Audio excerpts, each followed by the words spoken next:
And we are live. All right, ladies and gentlemen, coming back to the D&D Khuros campaign.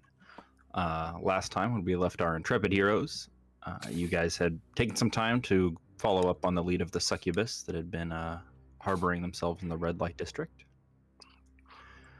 You had received an invitation to Garfield Goldbad's birthday party at his family keep. Seeking out your thief contact Strings the Tiefling, due to some clever thinking and a quick dispel magic by Takorin, you guys learned that Strings was disguised and was actually Sage Armsbruster, the daughter of the Prime Judiciary, Ellen Armsbruster. You guys had seen her before perform in the opera. You got some information out of her through a little bit of persuasion, a little bit of blackmail. You had learned about General Goldbad, about his affairs, that he had a bastard son with a teller at the Almighty Bank named Petra. Before you went to the party, Nadali provided you guys with a very powerful rune forged by your old buddy Chester the Runesmith that would make you immune to the effects of his imperial artifact, a pocket watch that affected time. You guys made your way to the birthday, had a great time, found a young woman who was in a strange, delirious state, similar to Kryn was when he had that encounter with an incubus. Boots, talking to Goldbad's children, got a little further information, just kind of about that this was a regular occurrence, things like that. And Kryn and Takorin, I believe it was you two who had snuck into the secret chamber beneath Goldbad's private room. And you found a pact tome, signifying a warlock, and the patron was an arch-succubus named Villain Tora. You guys snuck out, brought this information to Nadali, and decided you needed more solid proof before you brought this to the council. Immediately that night, you came back, confronted Goldbad, and after he had froze the time around his manor, you guys engaged in a battle with him. He began displaying demonic forms. His tongue lashed out, his horrible, pointed, jagged tentacle. Wings ascended from his back. And you had him on the run for a good bit of the battle, till eventually he teleported, and for a second it seemed all was lost, before you guys found him in his safe. He's been tied up, gagged, rendered incapacitated, and you guys are surrounded by his family treasury just as time is beginning to flow normally again. And the two guards at the gate have turned back and gone, "Oh, what's going on?" I'm still in the basement with that book. Oh yeah, didn't we help ourselves with some of the gold, or we were talking about that, but we actually didn't yet? You were talking about it, but you had not yet. I think, well, because Boots was standing outside. Was Scarf there the whole time? Yes. Okay, cool. I guess Kryn would just turn towards them and hold up the writ of arrest that we have for them to inspect. Make a persuasion check. Alright. But Boots is standing there smiling happily. I rolled a 9. I think with the way Boots has been treating the guards, that might incur disadvantage if you were standing next to him smiling. No, because remember we specified these were not the same guards. No, they'll just shriek and run away.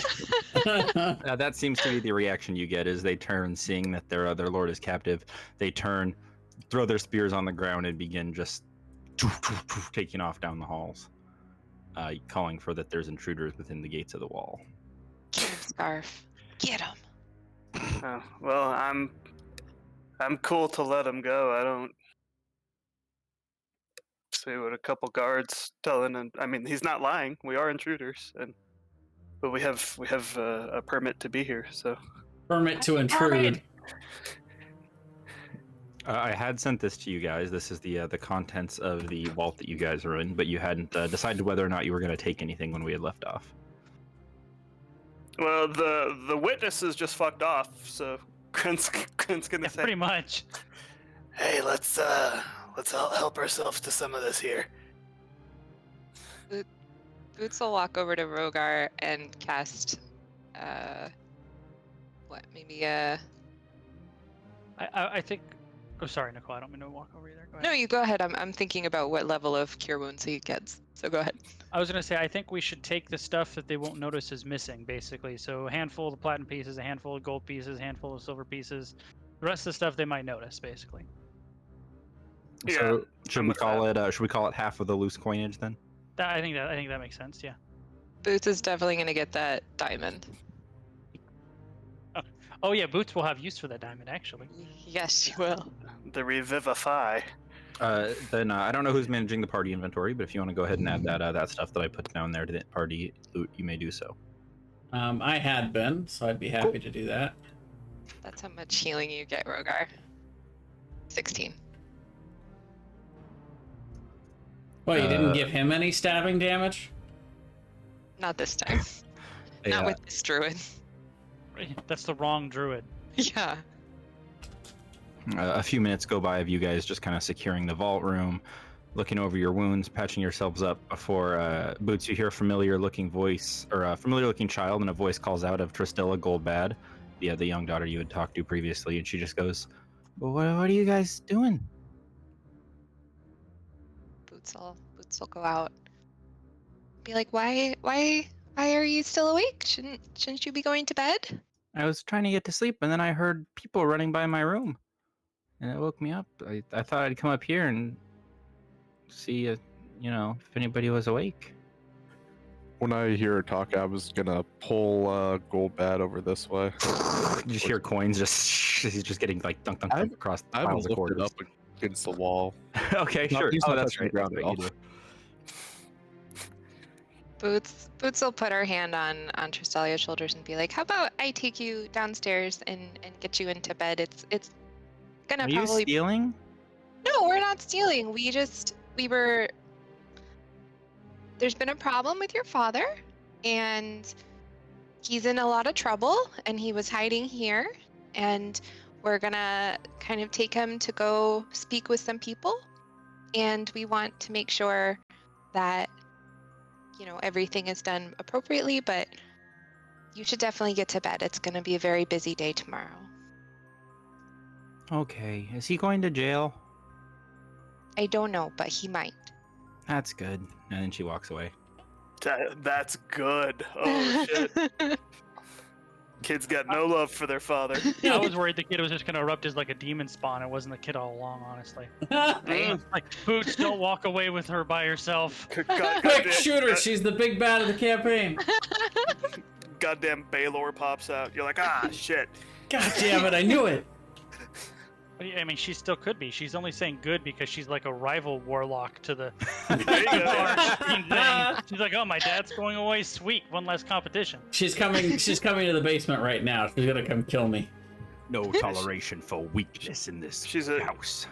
pit fiend, and she's just like, good, he was fucking useless. Now I can actually. Well, I guess we better get this guy over to Nadali, yeah? And quickly.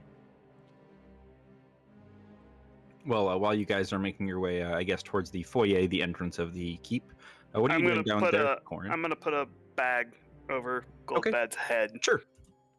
I would Boots is like gonna draw a to. face on the bag. So I've been down here for a little bit while they were all running around up there. I believe you had cast Dispel Magic, and you had removed No, some traps on the book. No, my plan was to start with detect magic and identify as rituals. So takes a little time, but also I figure they've been That's taking right. a little time chasing him up here Absolutely. because, yeah. Detect Magic, besides the book, there's not really any other pings. With Identify, this just seems to be a pact tome, particularly a pretty powerful one from a high-level warlock. Other than that, it's pretty much safe to transport. There's nothing particularly that stands out as anything more than a very powerful pact tome. But Okay. he did find traps on it, though, didn't he? He did, but that was taken care of last session. Okay. Okay.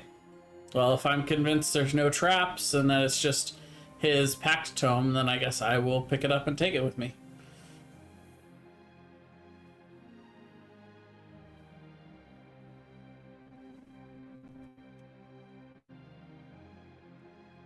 All right. You And guys... what kind of saving throw do I need to make? No, I'm kidding.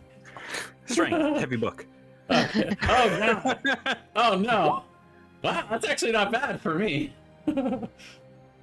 You guys meet up in the foyer, where you can see gathered outside are 2 units of Phalanx Empire units with their shields clasped together, about 10 of them total, and behind them stand several riflemen and captains and sergeants. And as you approach with them, they say, "Hail there! Release your hostage! That is a lord of the Empire!" We have a writ to be here and apprehend this man from Archmage Nadali. And I will approach with Goldbad in front of me, kind of like out from the group a little Sure. bit, and just kind of hold the writ out so they can see it.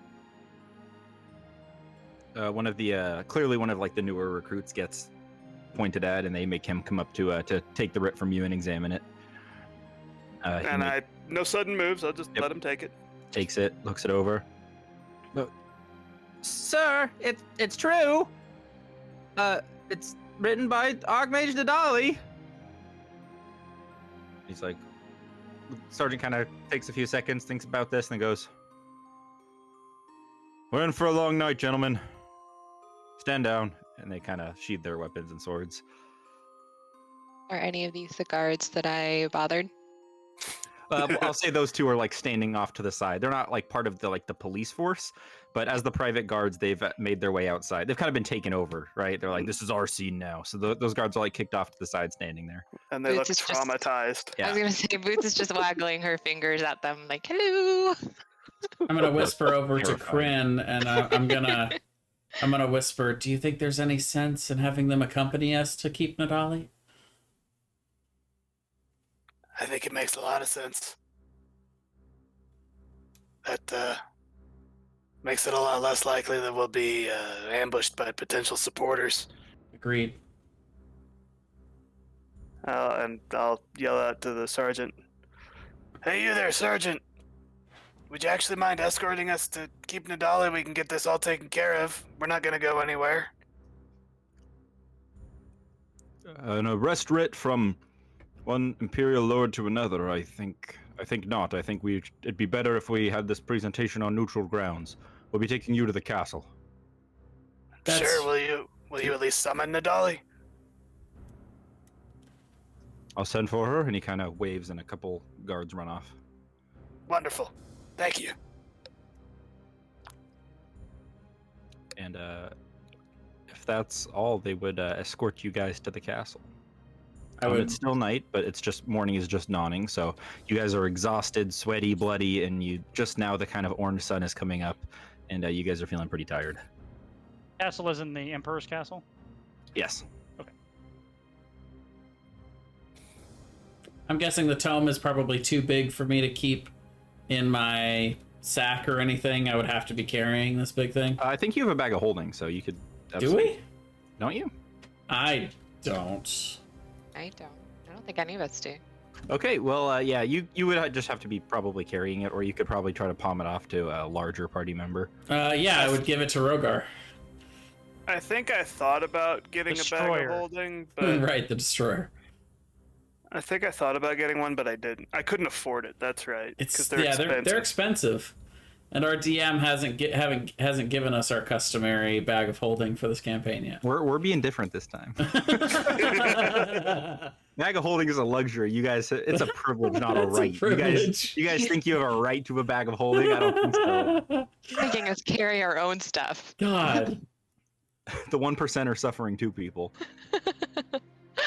So you guys are escorted to the castle, hmm taken downstairs to what's less of a dungeon and more of like a political prison of sorts.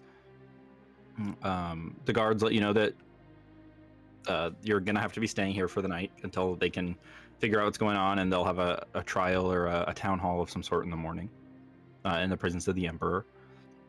Goldbad is taken to a super secure arcane blocking room, and you guys are led into what's still a prison, but it's nicer. It's more of like a a very large kind of studio apartment hotel room, where you guys are told you'll be staying the night, and they do request your weapons politely, but it seems like it's probably more of a you need to give us your weapons. It's a demand veiled as a request. Yep. I'll begrudgingly give them my scimitar first, and then my rifle, and I'll just kind of hold it as he goes to take it and say, "Take very good care of this," and then I'll let it go. Gives you a nod. I'll give them my wand. Boots looks sadly down at her sparkly new staff. And then does like puppy dog eyes at the guard. Not even gonna fake, "Oh, I need this to walk." It's just puppy dog eyes. Please don't make me She give this literally up. looks like a small child. He holds his hand out for it, but he's looking straight. He's like looking straight ahead. He's not like meeting your eye level. Boots is gonna do that like kind of kid thing where she like moves her head in a way to try and make eye contact. He's like very awkwardly just like adjusting his head like left, right, up, down, just like clearly trying to avoid eye contact with you. I mean, she's short. She'd only just have to look up a little bit, and there's no way. She'll just slowly, just very, very, very slowly just hand it to him with the saddest of faces. A single tear rolls down her cheek. A few guards are just like staring in awe at Rogar, and one of them's like, "Destroyer, could we see your weapon?" I'll pause for like 5 seconds and I'll take it off my back and hand it to them. They're like, "Oh my god, this is the Destroyer's weapon," and then they kind of run off, the three of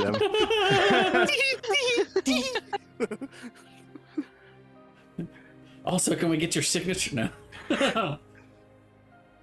Well, you guys are left in this small room. There's 3 large beds, a small bathroom, a private bath, a very small kitchen with like some basic foods and things like that. So you could actually kind of make a sandwich or some food if you needed to. And exhausted, you guys are forcibly settled in for a night of rest. Yeah, Crin's gonna sleep on the floor. Can I study his tome? Let me look something up.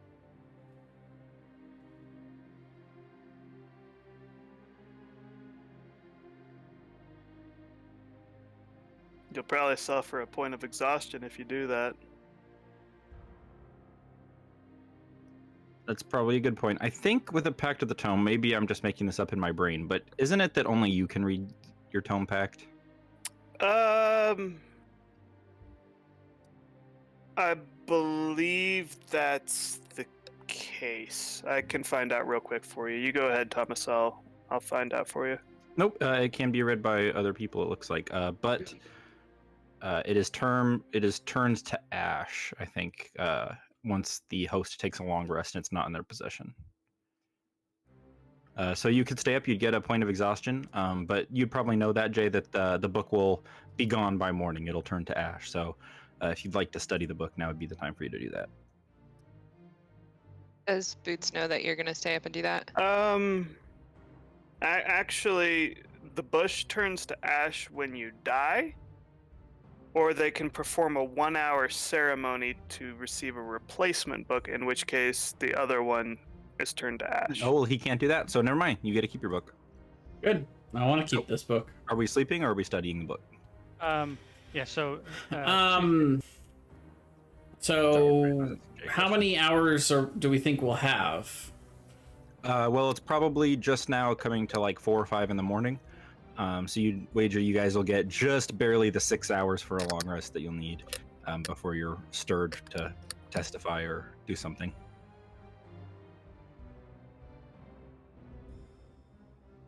Well, it's a question for me of whether or not a point of exhaustion is worth the time I could spend potentially transcribing something from his book to mine. You're not gonna get to keep the you're not gonna get to keep the book, certainly. Right, so this is my one shot with it. I'm gonna do that through the night. I don't know if you can transcribe from that book, though. I don't think. It's a If you spell can- book. If he can It- read it, and it's a book. Is I it don't see why he a? Is couldn't. it a? It is a spell book. book? Yep. Okay. I wasn't sure if it was just a spell book or a fount of power. So a lot of the spells in here aren't really wizard compatible, unfortunately for you. I'll just let you know that. Sure, that's to be expected, but anything I have the opportunity to get a hold of, I'm gonna try. Let me pull up. You could also just look through it real quick and go, there's nothing interesting here. Yeah, and that's then true. delete. That's fair. Let me see what's in there, and then I'll decide. That's a good idea.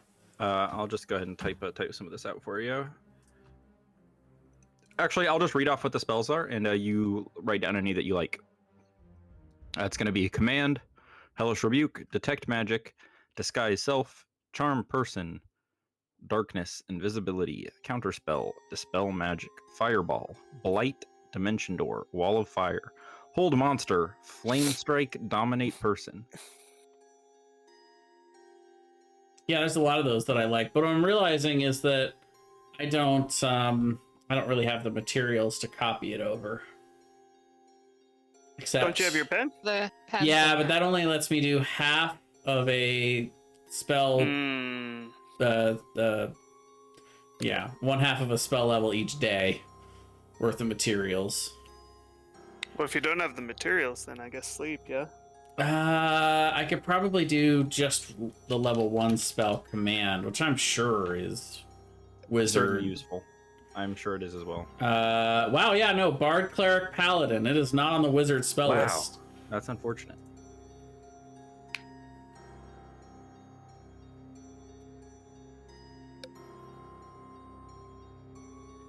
Never mind. Then there's a lot of spells in there that I would like to have, but I guess it doesn't matter unless we get to keep it. So I will go to sleep. Can always get them later. Yeah, if we get to keep the book, yeah. All right. Well, you guys settle in for a long rest. You can gain your spell slots and your hit points back, and you can all level to 8. Oh, Um, hey!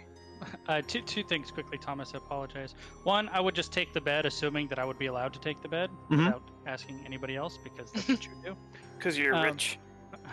Also, two, when they ask Fancy. for our weapons, I would not hand them over, but I would allow the guards to uncomfortably take from my person my whip, 2 short swords, and 2 daggers. If they So, were so, inclined so you're to. just standing there, like hands at your sides. Yeah, They're just I'll like, hold, "Man." I'll hold out my arm and just stare daggers at him while he unstraps the one dagger, and then I'll hold out my leg while he unstraps the other dagger. I'll point to the short sword at my hip if he wants to take that one, and the one on my back if he wants to take that one. They, and then they the will whip. very uncomfortably just sweatily palm your weapons away from you. And while as you they do stare that, at them. I will tell them, you realize the destroyer doesn't need his weapons, right? This is all pointless. Kind of looks up terrified and then just goes back to quickly trying to get he can't get the dagger out. He's like fumbling with it. It's like everybody else has already given up their weapon, so everybody in the room is just staring, watching this guy like fumble getting this dagger out of its sheath. It's just super awkward. Takes him way longer than it should because he's so nervous.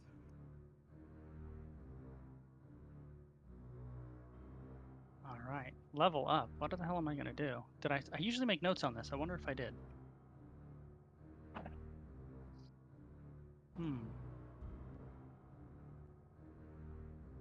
Apparently I did not. I have no idea what I was gonna do at this level. Ooh, God, what- but I get to re-roll once. That's much better. If I rolled a 1, I would actually gain 0 HP on the level up, which is pretty fantastic. Oh, I forgot I got an ability score increase. Thank God.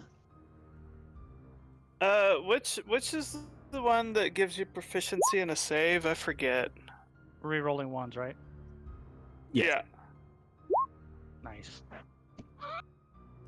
Well, that actually didn't add your con modifier to it either. Is it resilient?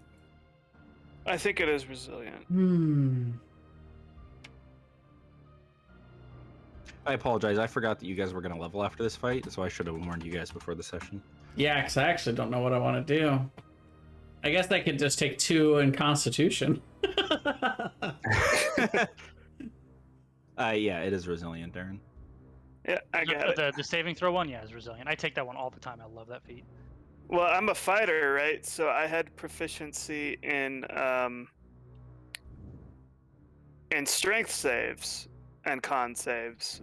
But I'm a dex-based fighter, so I just took resilient for dex, so I now did I the have same. A spell the that gives same you thing. proficiency in dex saves. Interesting. the feat. You resilience. Oh yeah, there you go. Whatever you take, you get proficiency in saves from it. I figured my blade singer would be proficient in dexterity saving throws, so I took resilient for the same reason. I didn't plan anything out with this character past level 5 because I didn't expect him to live this long. First world problems. Damn it, I'm still alive. God, I might as well take tough at this point.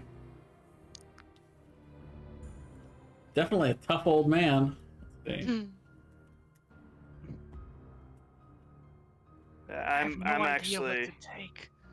I'm actually really light. In This is hit points probably my myself. fault. I really should have warned you guys. I totally forgot about this. You should just give us a mulligan and we'll whip through it. Yeah, right you know now. what? That's fine. I'll give you guys a mulligan if you guys want to level later or anything like that. We can. Or like Elemental undo the level. Adept could be really good for me for 'Cause, cold. Like I might change from the ASI to a feat, but I'm not gonna. You're at, yeah. If you guys just want to do it, and then if you decide to change later, that's fine. It's really easy for me. I didn't have anything specific I needed to choose, so I'm good. You just put 2 points in wisdom. You were like, Yep. give me. Yeah, real easy. I'm mostly gonna spend time just repicking which spells I want to have prepared for the day. So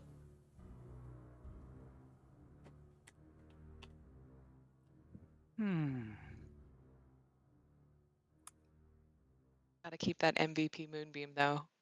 That's true. Mhm. Moonbeam was a real MVP. I'll give it another, say, 2 minutes, and then we'll go back. And if you're not done, you can finish it later or mulligan it. If you like to just put in something now and you want to go back and change it later, that's fine too. I really ought to just take Warcaster, honestly.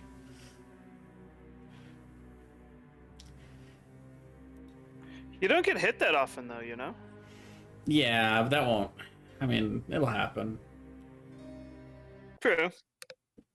Elemental Adept, like you were saying, that would also be really juicy for you.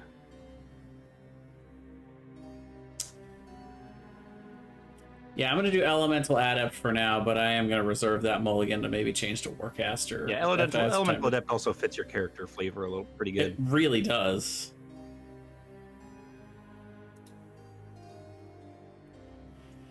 All right, spells. Oh, I'm gonna do that new spell that we talked about. Oh, sure, yeah.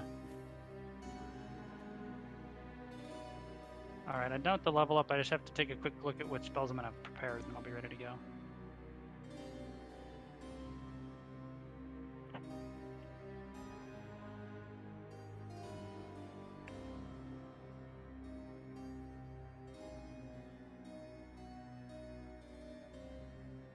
And what other spell do I get? 2 every level. It's so nice.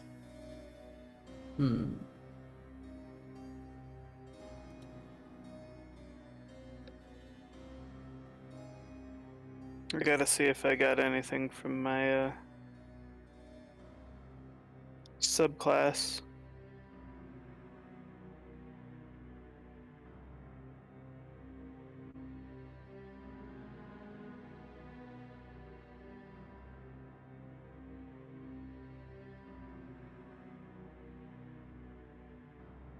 Which means I have to find a PDF for it, and I'm having trouble finding it.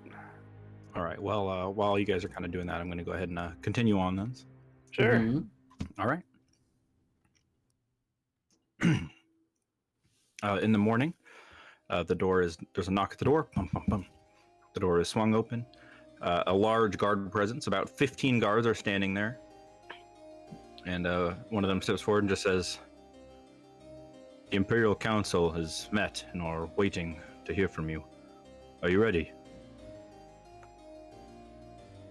I suppose so. They step aside to lead you out, this massive guard escort.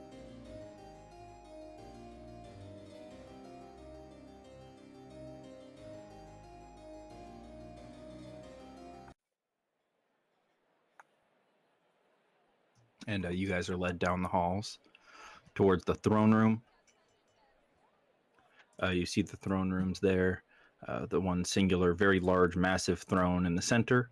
and the several smaller thrones around it that's set for the Imperial Council, although one of them now sits empty. Garfield Goldbad is not in his Imperial throne, is instead off to the side in chains and manacles with what appears to be a wizard on either side of him, perhaps to stifle his magic. The lords are all there. Ellen's Armsbruster sits looking very upset, like she wasn't expecting to get up this early, something like that.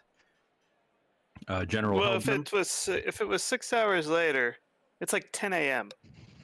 Like, Brother likes to sleep in. Aaron, calm down. she looks like she wasn't prepared to work today. Like maybe Oh, this was okay. supposed to be her day off, and now she's here. So that's she's Goldbad's fault. she is sitting there looking a little discontent. General Helbrim has his general look of ugh on his face, and Nadali is sitting there, although she looks very stressed out. And she's kind of doesn't even really acknowledge that you guys have walked into the room. She's kind of staring straight ahead. And the young emperor, the 18-year-old Elwyn Cadron, is also sitting on his throne. And everyone kind of goes silent as you guys walk in. And the emperor calls out, I was not expecting to be seeing you guys in an audience with me under such strange circumstances. You did a great service to the Empire in the past, and I am curious now as to what has prompted this assault on an Imperial Lord. I've spoken with Archmage Nadali, kind of nods towards her, and she's under the impression that Lord Goldblad was trifling in fiendish magics. I would like you to start from the beginning and tell me what your account on the series of events is. Quick question. Did we snag that servant? Yes, you see her like standing off in the corner. Okay. Looks like they've probably already talked to her, and she looks like they've probably talked to everybody else already, and you guys are like the last ones brought in. Okay. Well, it started with Archmage Nadali having heard some reports of fiendish activity in the some of the districts of the city, so we went to investigate and found an incubus and a succubus there, and we were able to dispatch them. Unfortunately, when they're dispatched, they kind of go poof. There's nothing left. So I guess you just have to take our word for it. Takorin here, and I'll gesture towards him, was able to decipher from a coin that they dropped that Goldbad's symbol was on it. And I will, I'll approach, not directly on the throne, but I'll step forward and I'll hold out the, I believe we had 2 of the coins, if I remember correctly. We did. Yeah, I'll offer the coins if they want to take them and observe them. One of the mages would walk over, take a look at it for a few minutes, then just kind of nod towards the Emperor. And so it was with these coins that you began to suspect Goldbad was privy to these dark activities. Absolutely. Yeah, your story is consistent with what young Lady Tristilla here has told us, and he gestures, and you see the young child's there, and she kind of waves at you guys. Boots waves back. Her account was that after the party, she had gone to sleep, and when she woke up, she found Goldbad attacking all of you, and that you bravely defended yourselves and saved her life. That is true. And upon discovering that Goldbad was dealing in fiendish activities, we met with Archmage Nadali, and she provided us with the authority to attempt to apprehend him, which we did.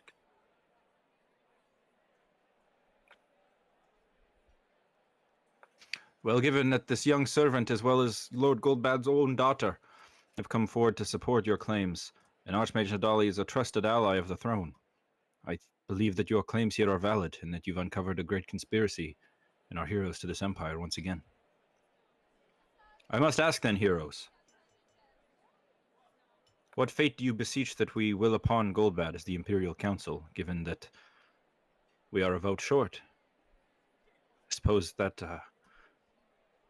final vote will be given to you all for this. Should he be imprisoned, death, pardoned, exiled, blinded? Thomas, we know his status is like a high level warlock to an outsider, basically? If he was killed, is he killed, or is he like banished? Do we know? As far as you know, with most warlocks, if he's killed, he's killed. Okay. I'll just hold my hand up and just say, "1 moment, please," and I'll turn and try to huddle up with the group. We'll do the little huddle. Boots is What gonna is- see if she can make eye contact with the daughter. and Sure, see- she's just kind of looking over at you guys. Does she seem to have like any kind of opinion of any sort? I don't know. Does she drag her thumb across her throat? Like, Right? Well, She, like, kill him. you see Goldbad's wife is there, and she's looking very upset, but also not as upset as you'd think. She looks almost like she doesn't believe this is happening. She's kind of like, "Oh, it's fine. They're gonna figure it out. He's gonna get out of this. It's not a big deal." She's like in hardcore denial mode. One of the children there looks not super. They're basically just hysterical. They're just crying. And then Tristilla, the young daughter you had talked to, is just looking at you guys, and she just kind of has like just a look of just general amusement on her face. All right, I'm suspicious of that daughter now. She looks validated. validated. Yeah, well, it seems like she's been curious and interested in what's been going on, and she would probably tell these things to her family, and the family's like, nah, whatever. Yeah, that's, You know, that's so- what Boots had Yeah. kind of So ascertained. yeah, I mean, Yeah. I can see her having that attitude because I don't think she's almost I think she's too young to process a lot of this anyway. Like, you know, so she just kind of feels vindicated. Well, Yeah. and she was also the one. Yeah, it's like, Yeah. and I told you so. She's too naive to be devastated by all Yeah, this. when Boots had talked to her, she said that she tells her mom all the time about all the strange ladies that disappear in their keep, and the mom just always blew her off. Yeah. Okay. Boots So will join the huddle. yeah, so turning to the rest of the group, I would say, you know, I'm of the opinion that this doesn't end with Goldbad. I feel like the issue is more with whoever Goldbad is serving, and the fact that I mean, he obviously has a master that he's answering to that's forcing him to do these things. So We're going to Avertus again, boys. it would, well, I don't know that this is our problem. This is the the Empire's problem to deal with. But it seems like we would be better served having him alive as a resource that we could attempt to figure out if this goes any deeper, and if so, how far and with whom. Well, I don't think you. Definitely, you don't exile him, and you don't let him off. If you exile him, you lose him as a resource, and he gets to continue to meddle. Yeah, I would say execution also doesn't really help us as much as having him imprisoned and possibly giving us information. Potentially, there is always the possibility of him escaping if he's imprisoned, but again, that's not really our problem, is it? No.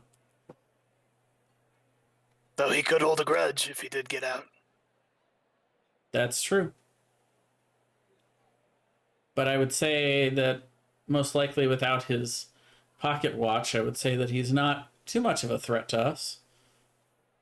Kryn will look up from the huddle and just say, "Hey, Goldbad, you're not gonna hold a grudge, are you?" His eyes just flash completely jet black for a second and then disappear and then go back to normal because he's gagged. I would pull Kryn back into the huddle. Okay, so he's gonna hold a grudge. Especially now. The crimes this man committed are not just against the Empire, they are against all the good people of this world. The evil that he unleashed would have hurt who knows how many completely innocent people. He doesn't deserve the escape of death. He should be magically compelled to give any and all information that he can give us, and then he should be banished to the Arctic Isles without clothing nor supplies, where he will die a slow, painful death. Do you think he'll actually die up there, though? That's leaving it to chance. I don't like that. If you want to be sure, you can chain him and throw him into the Arctic waters, where he will go the same. I like that better. He is too good for a swift execution. They did also offer to blind or cripple him if you guys had decided that.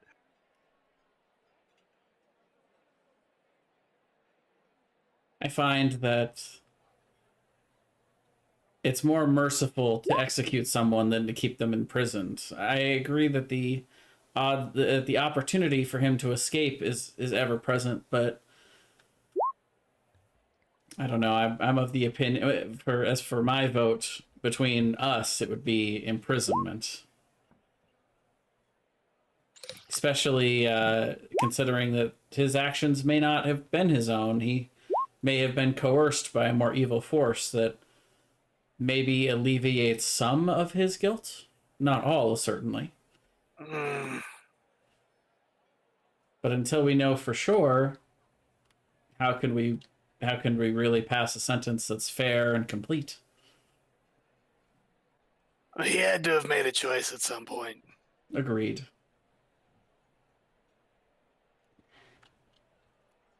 How about this? We imprison him. They get all information they can out of him. After they're done, they blind him and cut out his tongue. Or we render a later verdict based on how much information and how helpful he is in stopping whatever's truly going on. Nah, you know what? Fair enough. If he earns the right to be able to see and speak again, I could see that. You will only tell us what we wish to hear to attempt to earn that right. Well, Possibly true. I'm of the opinion that any such leniency in a sentence would not occur until after the problem was dealt with. In which case, what does it matter what his motivations were? Scorin's got a point. If you remove the source of his power, he's not a threat anymore. I think you underestimate the evil in this man's heart. Could be. I question what I don't know to be true, but do not discount the possibility, certainly.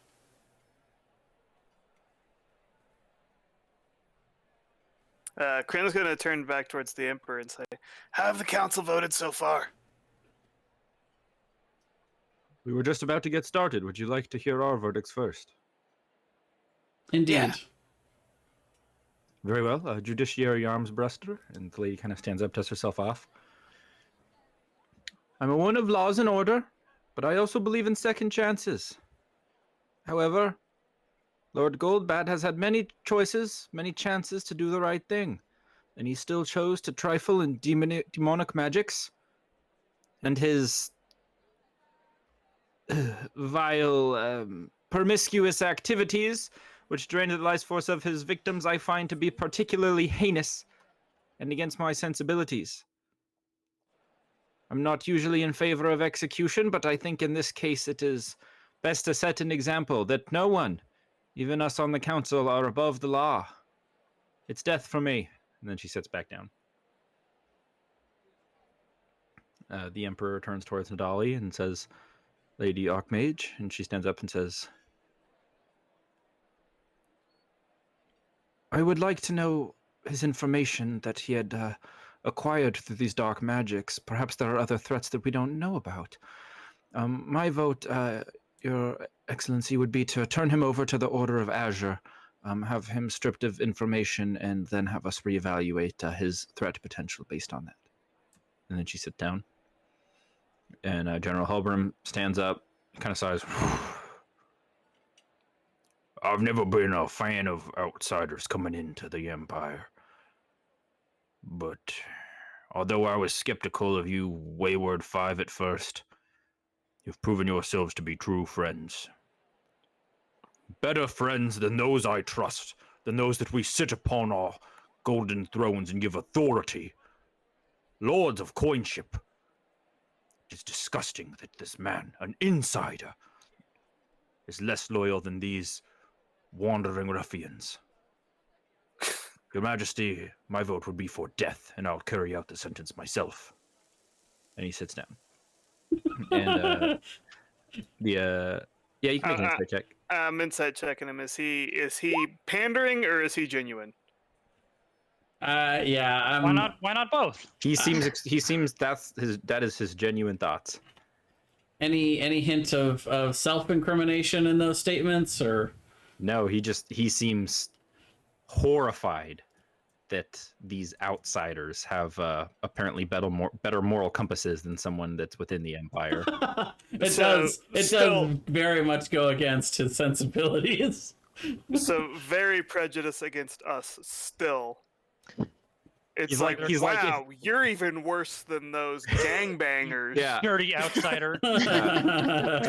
exactly. You're Okay. even worse than those dirty outsiders. Yeah. And the Empire says, I must admit that I'm conflicted. I shall second my vote to whatever the Wayward Five party decides upon. I hope that aids in your deliberations. And then he advises you guys to go back to your huddle. So we've Alright, got 2 for death, and then Nadali would like him to be interrogated by the Order of Azure, have all his good old memories stripped out, and then decide what to do then. And you guys have 2 votes. So we could force a tie. You could force a tie.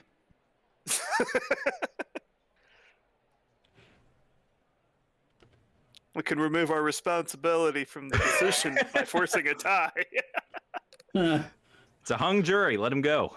Damn it! I hate the judiciary system. This never works. All right, so what do we think about having the Azure Order strip his mind and then figure it out then? They seem like they would be the most adept at getting the result we were looking for. Do we trust them, though? I'm not sure that trust would be the right word. But I do believe that that would be in their best interest. And therefore, I believe that there would be no reason for them to take things off the rails. What if we make it a requirement that Archmage Nadali be there to supervise the interrogations? Seems reasonable to me. Something to chew on. I don't know how the laws work in this land. However, this, I won't call him man, this creature is powerful and will be a target for those who wish to acquire power for themselves. Other evil people who wish to have power could see him as a potential ally to free. So he will always be a target and a threat as long as he is alive. I say you give him to the Azure Order to strip his mind and then rid the world of his heart.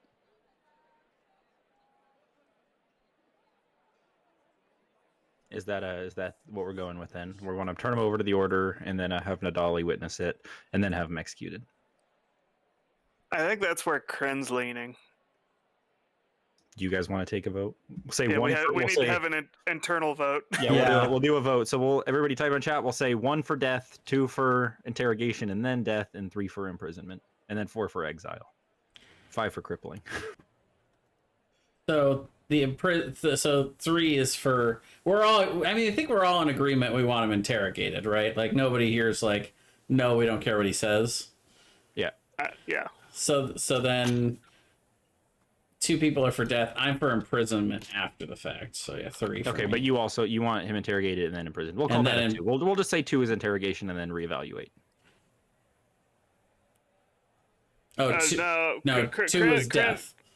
Kren and Jarsali want interrogated and death. There's no evaluating.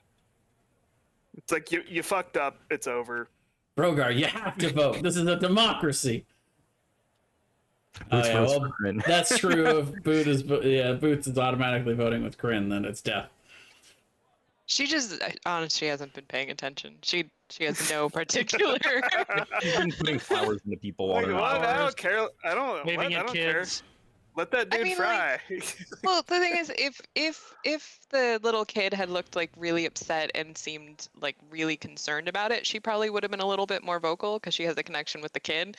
But the kid doesn't seem to care, so she's like, "Man, it's not a big deal." Yeah. Well, Nadalia we'll- offers to. we'll Okay. yeah we'll turn and say, we'd like him interrogated. We would like Nadali there to oversee it to make sure that everything goes smoothly, and then we would like him executed. Very well. Lord Goldbad, I sentence you to be interrogated, forcefully mind-rendered, inscripted upon your thoughts by the Order of Azure, Azure Serena, head of the Order of Azure, and executed on the morrow, carried out by Lord General Hillbad in any matter he seems fit. Adjourned. I imagine he's got like a Rube Goldberg machine that does the execution. I didn't realize how fast the execution would happen. I'm not gonna get much time with that book. Their plan is just to basically rip his mind out and then keep it, and then Put his brain in a jar. yeah, they're basically putting his consciousness, and they're going to inscript it. So they're going to basically write out all of his thoughts into a little book, and then they're going to kill him. Do you think in a day that I could copy all of the stuff from the book, not the actual spells, not transcribing it, but then I would have the math laid out so that I could do it later. You know, just I will help. Copying him do the that. equations. just to make just this easier on you, I'll just say that if you ask you're in good favor with the Empire now. I'd say if you just ask them to copy it for you, they would do that. Okay. And you have keen I mind, want to copy. Oh, that's true. You do have keen mind, so as long as you have 30 days where you can remember everything. Okay, so for the next 30 days, could you just like it doesn't have I'll to just be have them right make a now. copy. They're just going to make a copy of it. But for yeah, you. at some point, if you could just message me all of the spells that are in the book, I'll do that. then Sure. we'll just put a 30-day clock on it. Okay, no problem. That's nice. Goldbad is left or taken away. The court is adjourned. Lady Goldbad still just is kind of looking around like she's not really sure what's going on. She seems like more confused, like her eyebrows are kind of furrowed, and she's like looking around. She's like, "All right, let's go home, children," and then takes her hysterical child's hand, and Tristilla kind of waves at you guys as she leaves. Sways back. And the emperor comes off his throne, kind of walks up to you guys, and he's shorter than you'd think he'd be. For a human, he's a little on the shorter side. He's like 5'9". He just kind of looks over all you guys and says,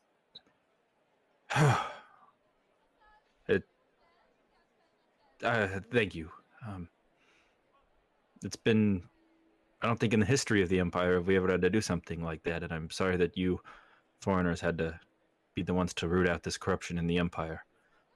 I am ashamed that this isn't something we detected and cared for ourselves, and I want you to know that it's not lost how risky this was for you as an undertaking, and the entire Empire and me as the Emperor owe you all a great debt." There's no shame, Your Highness. Sometimes you cannot see the forest because of the trees, and you need an outside perspective. She kind of gives you a nod.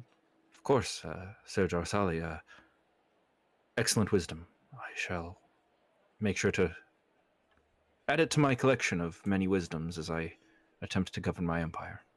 Should definitely look at all the trees and all the Then, I don't suppose there's a monetary amount that I could offer that would be satisfying to your sensibilities of the risk you've taken here. I'll have all your weapons returned as you leave the castle. I would request the return of our Imperial Pocket Watch, as it's a historical artifact that's been a part of the Empire for thousands of years. I don't even know which of us has it. Somebody has it. I think it's maybe Jay probably has it. No, I wasn't even in the room when you He guys wasn't took even that there. off of him. I'm the Oh, only yeah. one that I'm sure does not have it. I'll reach in my cloak and hand it to him. Scarf walks over and drops it at your feet. Slobber all Good over with boy. it chewed up. Got like new teeth marks in it. Here is your heirloom. Taking great care of it.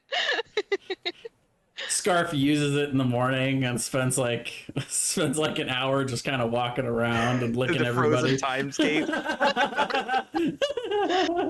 We're just kind of like God, a where did this side food one come shot from? where it's just Scarf's adventures with the Pocket Watch. Oh, the dog that used time stop. I love it. Use this time stop so he can sniff everyone's butt. I know so much now. All of the treats. Thomas, refresh my memory. Did Sir, my other guy, what's his name? Sir Fenian. Fennin would have actually. You're right. I'm sorry about him. He would probably have been in the court with you guys watching, looking very distressed and devilishly handsome. Did Sir Finian ever find the house or compound that we were looking for? Living arrangements. That's right. I have something for that. It's somewhere in my notes. I will find it and get back to you. Because when the Emperor asks, I will say, well, we were looking for a compound as a headquarters that I would eventually like to turn into an embassy for my kingdom to have permanent relations here. That would be much appreciated. Kind of nods, thinking this over for a little bit. Well, given that there's no longer a Lord of Coin to occupy the keep of the Lord of Coin, I suppose that we could allow you temporary usage of that for a few weeks or months until we've elected a new Lord of Coin, and by then I'm sure we'll have found more suitable permanent arrangements for you all. How gracious. Thank you. Of course, all the servants, guards, and services that are provided at Keep Goldbad will be available to you during this time. Last I checked, there was 15 chefs on retainer, around 40 servants, and 10 housekeepers. I'm sure that should be sufficient. What happened to the family? Of course, Lady Goldbad will be talked to, spoken with about her involvement directly, although she's not formally suspected of any crimes at this moment. Continuing past that, should she need to be relocated, she has a vast amount of wealth to purchase herself a new manor or mansion to house herself and her family. Hey. Although she has lost her husband, their massive stores of wealth, of course, will still be available to them. Last I checked, Lord Goldbad had a deposit of around 150,000 gold pieces registered at the Almighty Bank that his family will now have access to. Fucking Christ, that's so much. Yeah. Well, I mean, that's still kind of nothing compared to like the amount of equity they have in all of their stuff. Well, yeah, but like even in the vault, they didn't even have close to that much. Well, no, you wouldn't keep That was kind their of. You wouldn't petty keep that cash, kind of cash. Yeah, that's what the- they had under in the their mattress money. pockets, quotey fingers. That was their pocket change. Yeah. Their walking around money. It's like I'm a multi-billionaire. My walking around money is $200,000. How do you Yeah. guys feel now that you've stolen from the widowed family? I don't. A lot better now They'll that I be know fine. they've got a shit ton of money in the bank. Yeah, I don't. We should feel have bad. taken it all from the vault. Right. I'm still not aware that you guys have done that, by the way. Just as an FYI. You guys have it in the party loot, Taking. but We probably would have told you the night before we came to this. fair Oh, enough. by the way, here's your cut. much- Is it the like 150 platinum stuff that we took? Yeah, it's in the party loot. Yeah, We took we 100. Oh, okay. literally We'll have to- half of all the loose coins. We'll have to divvy it up later. No, that was fine. I just wanted to make sure we grabbed the diamond. I wasn't sure if we did. We did not. We didn't Well, take then any of she- the materials. She did specifically say I want to grab the Yeah, diamond. she got Oh, one. okay. Yeah. Yeah, so we would- Okay. So you have that in your inventory, or did you want that in the party loot? I will just add it to mine because I was Yeah. going to keep it no matter what. Okay. Well then, as you guys, So what monetary do we want in return, or we're just asking for use of the keep? Well, the agreement is that they're going to let you use the keep until they have a new Lord of Coin. And the hope is that by then they'll have either constructed or found you guys living arrangements. Probably That's- not as nice, but certainly nice. Sure, that seems fair. Essentially, they're going to give you guys, probably not a keep, but they'll give you guys a very nice mansion somewhere nice in town. Nice. That'll have to do. Worth a keep? Sorry? We're not worth a keep? We're not worth keeping. They could build you a keep. It would take several years to construct, though. Fine. There are 4 keeps in the city, and each one belongs to one of the lords. I'm going to ask the Emperor, what's the process for electing a new Lord of Coin? Well, each district in the city is given a vote. The Commons, the Outer City, the Inner City, the Vorpal District, the Northern Estates, and the Valley are all given a single vote. Each member of the council gets a vote, and anyone who wishes to present themselves to be elected may submit their application for the running. Submit an application, Grin. Crit's going to tug on his goatee and, like, actually consider it. Certainly, anyone who's... It's a tough job to be sat in front of a desk all day calculating gold pieces and change and exchange rates between various nations, accountable for each piece of gold that transpires in the Empire. It's truly very much a lot of work. Just the amount of math involved is absolutely devastating, and if that's something you'd be interested in, that certainly does have its benefits, and you seem like an upstanding individual and hero, I'm sure. Even as an outsider, you'd have a chance. I don't think Goldbad did any of that shit. Well, The perhaps he used his, smartest person in the world. perhaps he used his fiendish magics to accomplish such things because his calculations were always excellent. Decorin starts rubbing his beard thoughtfully. Crin starts looking at Decorin, and then we'll Me- just kind of like bow and salute. Like, if you want it, it's your. Everybody looks at Decorin. I'm really excited for this like political race that we're now gonna like roll into with the D&D thing. Wow, this campaign went in a really weird direction. We've been We here t- for we 50 days. Here's why we should rule your country. We took campaigning very seriously when you said it's a campaign. You guys have been in the Empire for about 60 days. So you just show up and you're like, let us rule your country. I'm smarter than all of you. We deposed the bad guy. Yeah, that's fair. You crump the biggest orc, you become the biggest orc. That's right. To Goldbad Keep then, to Yeah. plan the next move. Well, I go ahead and revealed all of your keep to you guys, as well as your many, many staff. I will install Althea as head cook and Tauros as head butler, I suppose. Okay, certainly. Missy, the current head butler, looks very upset to be out of a job. She's not out of a job, I'm Out sure. of a job. Demoted. She has a regular. She was very much demoted though.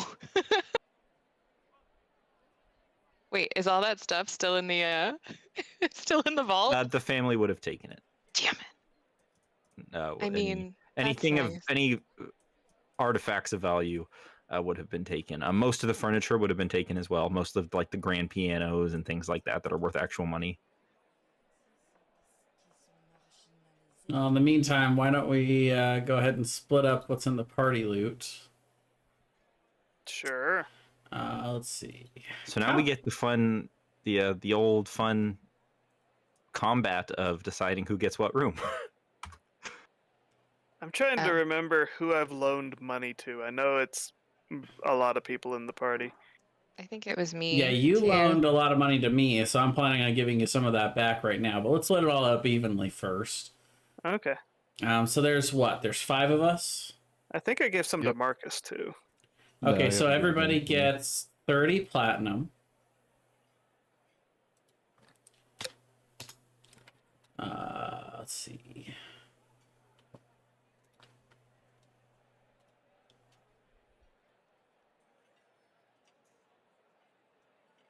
Uh, 350 gold.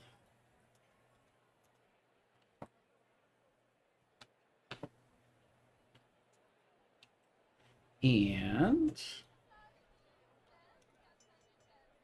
that one's easy. 500 silver. Also known as 50 gold. Yeah.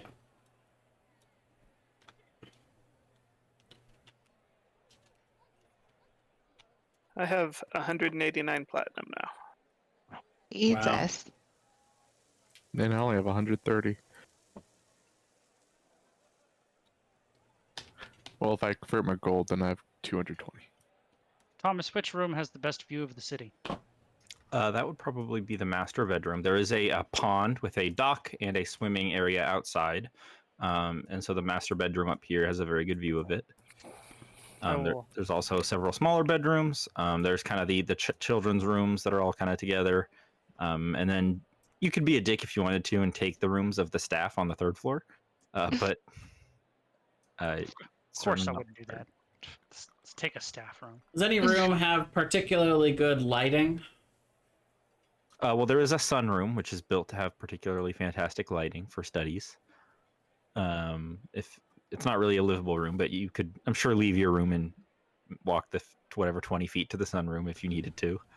Yeah, so I would try to take the closest children's room to the sunroom. There is an adult room okay. right here, if you'd like Sure. that instead. Then I'll There's take also that one. one. There's also one right here, literally across the hall. Well, yeah, okay. So I guess, yeah, all these guest rooms. Well, Quotey Fingers guest rooms. Not anymore. So Missy, the head butler, would show you all around and start talking Fenian's. I don't know what word to use. That's not the right word. What word do you use to describe your people, Aaron? Retainers? Retainers, yes. That's the word. So Tosos and Althea would get set up to the servants' quarters. I would order Fenian to maintain appearances as the noble of the keep, and have the valet bring our personal effects to the room with the best view. Certainly, certainly. And I'll make sure I ordered all the servants around to do things to my liking. Okay. How you're giving Kryn 50 gold for what? He helped me buy the staff thing. Oh, okay. So Rogar's got a room, Kryn's got a room, Takoran's got a room, Drarsali's got a room. Boots, you got to pick a room. I know. I was trying to decide because on the one hand, I kind of want one of the kids' rooms because then Scarf can get his own bed. I mean, so Scar could sleep on your bed, I'm sure. Oh yeah, I mean he would, but it would be weird to have Boots on the other side of the house of everyone else. Well, No. there's this bed right here. This bed. I know. I was thinking about it. And it's right next to Kryn's room too, so it makes sense. I Right across the hall. Best friend rooms.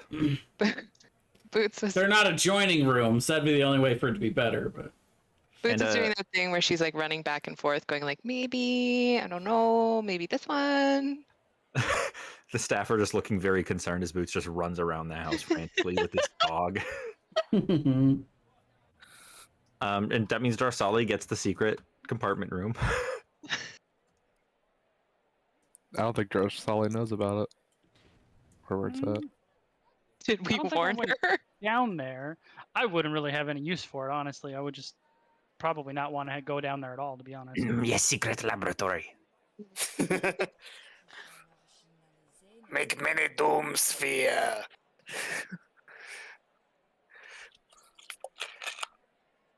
But was that enough, Kryn? I don't remember. It's fine. Okay. Really got to write this stuff down. I really, yeah, like I've completely forgotten how much. But I do think I owed a bunch of people a bunch for the quill, but I think I gave you 300, Jay. I think I gave you like 170 or something for it.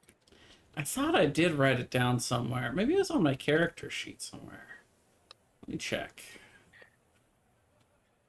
I'm gonna have to start putting anytime Kryn makes a loan down, I'll put it on his character sheet. I'm really proud of this, so I'm just gonna this joke that I thought of, so I'm just gonna say it. I'm gonna say I said to Nicole, I said Boots went from the crack house to the penthouse.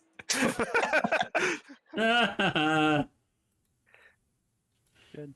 It's Who says she's not going to go back to the crack house at this point? She made friends. Everybody here is really sleepy. It's really weird. Why does no one have teeth?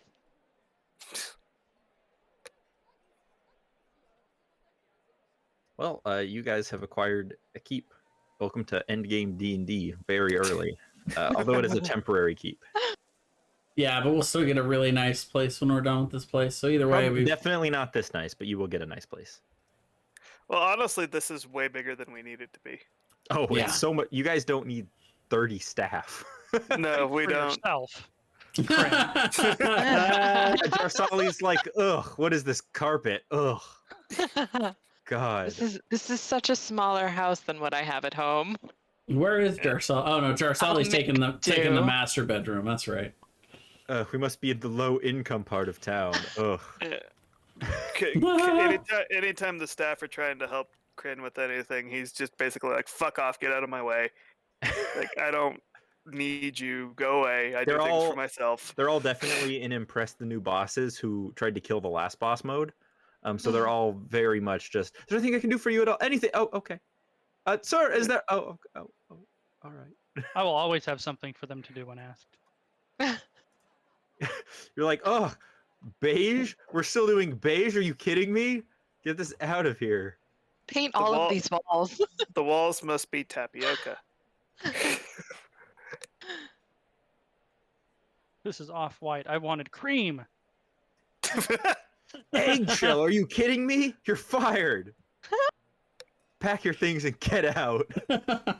Do you go like full Gordon Ramsay on them? No, I just always have something for them to do. Oh, okay. A business There's staff always is a something happy they could staff. be doing. You don't You gotta- slap a piece of bread on either side of their head and go, "What are you? An idiot sandwich! You're a fucking idiot sandwich!" Jarsali pulls out the whip. She's just.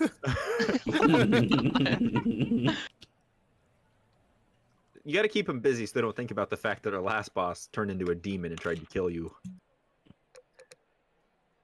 Really awkward transition of management. Yeah. Okay. Kryn wouldn't be nasty to him or anything, but he would just be like, "I'm good. Leave me alone. Thank you. Bye." Like anytime they're trying to help him. The big "Do Not Disturb" sign on the door. Yeah. And then when I see you carrying something, I'm gonna yell to staff, "Why is he carrying his own stuff?" They just And- they don't know what to do. They're like looking back and forth. Kryn's like, "Don't help me," and Jarsali's like, "You better help him." And they Why just aren't you start helping crying. him? They just start crying and run down the hallway. Kryn's just glaring at Jarsali, being like, "I got it. It's fine." I love that you guys are just how you guys are all handling suddenly being wealthy so differently. Rogar just doing his own laundry. Yeah, Jarsali's used to it. Rogar's doing his own laundry on the third floor. Well, he's only got like one thing. It's just a loincloth. Which makes it really awkward when he's doing his laundry there. I know. I just love the idea of a servant walking in and just being like, I don't Oh, know what to do. please don't destroy me. I lock the Floors door. at them. Yeah, You're just gonna have to wait there until it dries and everything. He's just gonna walk around the house dripping water, and so someone's gonna have to come by and like slip Just on it. following behind him with like a mop. I grabbed the biggest towel in here to cover myself up. You mean the Hopefully. blanket? Yes. Bed sheets, Big comforter. comforters. Well, when you guys are ready, you can. I'm assuming you're just gonna take the day to relax. It's been a tough couple days. Are we going to take some downtime in our new keep, or is there something we have to do? We will in the morning after you guys attend the execution of Garfield Goldbad. Ah, And then we could probably do a little bit of downtime. And then we do have coming up on the 15th of autumn, the death match between Rogar the Oh, yeah. Destroyer and Fruward the Stave for the Mhm. championship. That Kryn accepted. I'm your hype man. I had to. I'm And officially. you're on. You're on to the death. And Rogar's like, what the fuck, man? Whatever method they decide to execute Goldblad with, Jarsali will not be happy with it being not painful enough. Oh, don't speak too soon, Brian. Oh, Or nice. are they gonna blood Oh, eagle him? all right. Now I'm very curious. Well, is there anything you guys want to do during your day of respite here before attending the execution? I don't. Kryn will inspect his gun to make sure that the people who were handling it while he was at the keep did not damage it in any way. It has not been damaged in any way. Not even a scratch. Okay. No scratch. It's got a couple like sweaty fingerprints on it from like oily hand guards moving it around. He'll just be like, ugh, and he'll get his oil out and clean his gun, give it a thorough cleaning. And that's it for him. All right. Rogar will just go outside and do some exercises, I guess. You start going outside. You're doing exercises in the keep courtyard. A pretty large pool of fight fans kind of start coming around to the outer gates and like the destroyer's out here. And eventually, there's a pretty good crowd just watching Rogar like working out in the courtyard. I go to the backside and then continue working out. There's all right. Make a perception check. You have stalkers. The destroyer has stalkers. Rogar, you hear a couple of the keep guard runs over and go, "Hey, get off the wall!" And there's people trying to like climb up the wall on the back side of the fence, and your guards have to chase them off.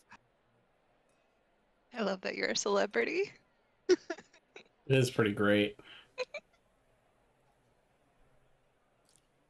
I'll just continue to do my workout. Some people start like throwing like paper airplanes over the side with like requests for signatures.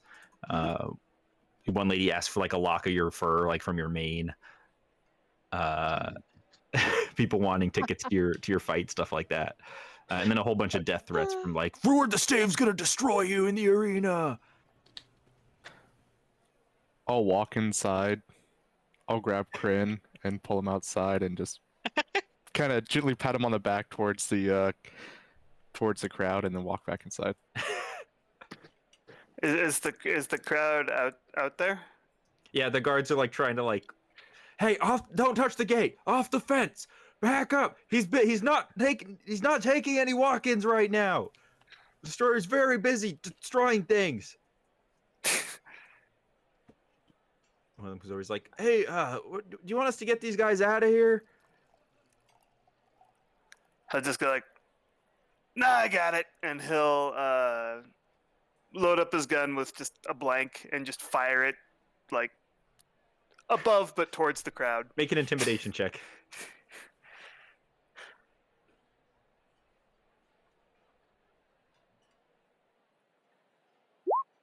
It's only a 9. Oh my God, it's Kryn! He's got his gun! Whoa! Kryn! That's the guy who I heard he shot Lord Goldbad! Oh my God! Yeah, get him out of here. The crowd will turn and just go inside. The guards start like dumping like buckets of cold water over the fence into all the crowd, and they eventually get tired and go home. I would be standing like next to the doorway out here, and I'll just kind of chuckle as Kryn walks inside after he says that.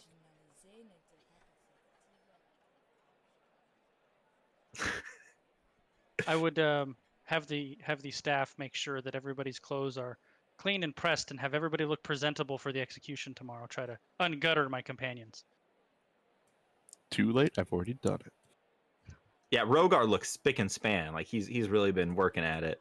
He can't find a single flaw in his general attire. He looks ready to attend an execution. Everybody else looks very matted, and your servants begin, kind of plucking at and brushing hair and trying to fix everybody, unless they wouldn't allow it, which I can already guess a few people won't.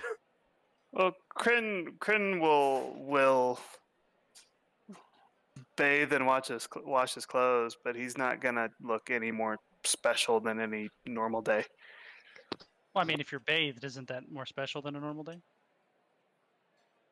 Kryn isn't like he's not that bad. I mean, come on. Freshly bathed? Well, he's a changeling, so I mean, he can just look bathed. It's true. Boots Sure, has Sully will give the destroyer a rare smile in recognition of his really awesome appearance. Sir Fennon keeps like interrupting everyone. He's like, could you please check my hair again, dear? I'll check his. 5 minutes later. Dear, I think it's come unclipped. Would you just... I'm in the room. It's fine.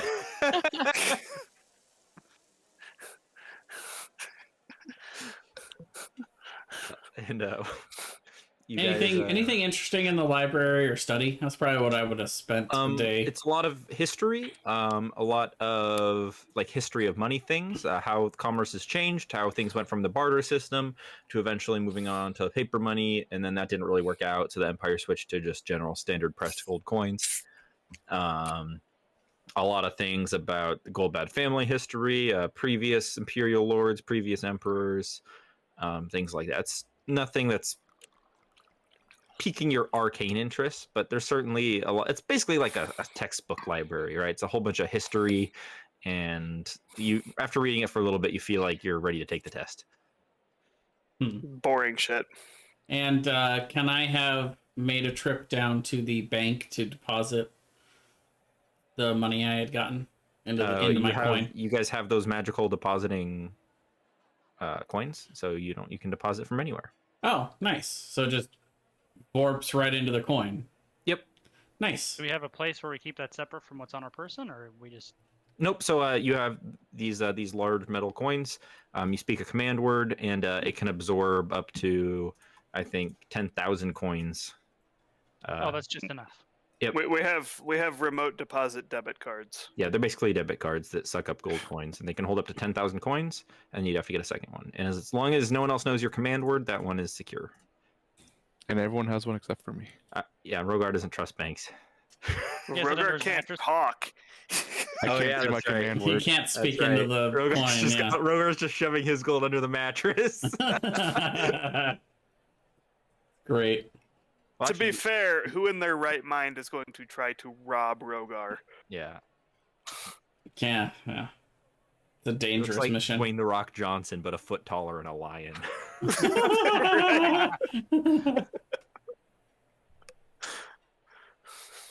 Yeah, pretty close. Dwayne the Rogar Johnson. Got it. Oh, there it is. Well, shall we get to the execution then? Yes. Yeah. Yes. Less. You guys, dressed in your best attire, make your way towards the town execution plaza. You see several gallows set up, also a beheading station, a drowning well, and various different methods of execution that people can be subject to here in the Empire. A very large crowd is gathered around, although you guys are administered to the front row by several guards. And you see Garfield Goldbad is up front, heavily manacled, restrained by, it looks like, several hold person spells. And Crin's gonna lean over to Jarsali and be like, "Look at that! Looks like they're gonna drown him and then hang him and then cut his head off. They're thorough." That might be enough. Is that a hanging or did they jab a dagger in your eye? Both. They couldn't decide. It was a split vote. I don't know. The Emperor is there, and you guys were told the time of the execution.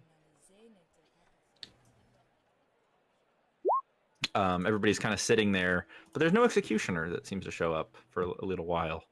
Sitting there, kind of waiting and waiting.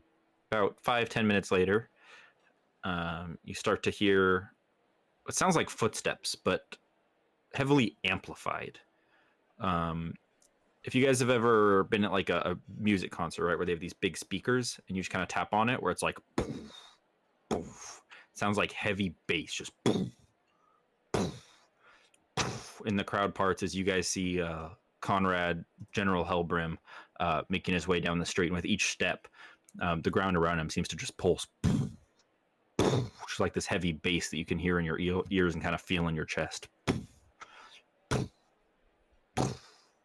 I'm gonna lean over towards Decorin and be like, "Is he doing some magic shit? That shouldn't be that loud." Do I believe that he's doing some magic shit? He looks like there's some magic shit happening around him. Make an Arcana check.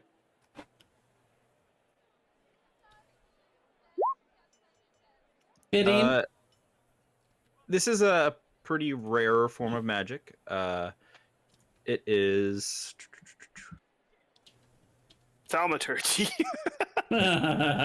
Oh yeah, super rare. Never seen anyone use that before.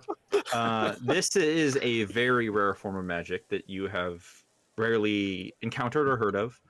But it is a subcategory of dunamancy called graviturgy. And he is affecting gravitational fields around him as he walks. Interesting. Okay. I'm very intrigued by this because I clearly have no idea what the hell it is. Yeah. And he stops in front of Lord Goldbad, looks at the crowd and says, "Let this be known to everybody here today. No one turns against the Empire, or they will fall. Our forces are mighty, but our patriotism, our heart is stronger. Lord Goldbad abused his power to turn against this great country, and for that he has been sentenced to die. I carry out this sentence with pleasure, not because I am a bad man who enjoys violence, death, or blood." Wait a minute. Insight check. Go ahead. Is he a bad man give that you that shit. enjoys Crane, violence and blood? you get a good read. His personality, he doesn't enjoy violence, but what he enjoys is expansionism of the Empire. And the best way to Very do that is Roman. violence. Okay. Very. Oh, what was the name of the? Think Roman Manifest general. Destiny, but on steroids. He will Caesar? do whatever it takes to push the Empire No. borders even another inch forward. There was a Russian or not Russian, a Roman general, not a Caesar, but an actual general. Hmm. It might have been like Poppy or something like There that. was- Who was There was Pompey. He was Yeah, like Caesar's Pompey. nemesis. a political nemesis and was very militaristic expansionist. And he turns back towards Goldbad. "Lord Goldbad, I grant you this request not because I think you deserve it, but because the Empire is a gracious, beautiful nation. Do you have any last words?" And he removes the gag, and you hear Goldbad speak for the first time since you had originally restrained him. And he goes, "Look, you guys don't understand. I don't know what's going on. These people, they just broke into my house," and he just shoves the gag back in. And he reaches his arm out. I want to insight check that too. Go ahead. 10. It just seems like he's scrambling. I mean, we didn't even break into his house. We were invited. Yeah. And then the guards let us in. He holds his hand up into the air, and you guys hear the sound of like, and a halberd flies directly from the sky into his grasp. And you guys are hit with this shockwave of energy. It impacts his hand so hard, and you guys kind of have to take a step back and cover your faces for a second. It's really dramatic. He gestures the halberd towards Goldbad, and you begin to feel the energy kind of, and you guys see his Goldbad's lifted up, hovering about 15 feet in the air. The energy just kind of raising, this bass kind of coming to a crescendo, and then you watch as Goldbad's body begins to collapse in on itself. His shoulder blades retract into his sternum. His legs pull up. His knees move up into his stomach, just collapsing him into this impossibly small ball of a person. His rib cage just kind of folds in on itself into a very tight, compact ball, and all that's left is about a 1 foot by 1 foot, very dense piece of bone and flesh, almost instantly, which then drops to the ground and splatters. I was gonna say Boots would have kept her hands over her eyes and just asked Kryn to let her know when it was over because she didn't want to watch. Kryn will just kind of pat her on the head and be like, "It's over, but I'm still kind of not sure you want to look. It's pretty grisly." Okay. And she'll just keep her hands there. And then Lord Goldbad looks at everyone and says, "Have a beautiful autumn." And then begins walking, and then begins walking away. The thud of the bass in his footsteps now gone. And Yep. his rapier, or not his rapier, his halberd shoots off into the sky again. I'm assuming you meant General Halbrim said that. Yes, sorry, what did I say? Lord Goldbat. Oh, I'm sorry. No. That was Lord Goldpad. Whoops. The mouth on the flesh cube. Yeah. Lovely autumn, everybody. Lovely autumn. Well, Yikes. General Halbrim begins making his way back to wherever he goes, and the crowd begins to disperse, horrified. Yeah. Jarsali probably wouldn't have any visible reaction, but Sir Fennin, even though he tries to play the part, would probably be nauseous and pale. Mm-hmm. He's like, "Oh, shall Shall we get lunch? Kryn's gonna turn to Rogar and be like, "You need a halberd like that one." I'll nod my head yes. That's cool. That's a cool halberd. And for the first time, Rogar speaks. Yes, I do. Yes, I do.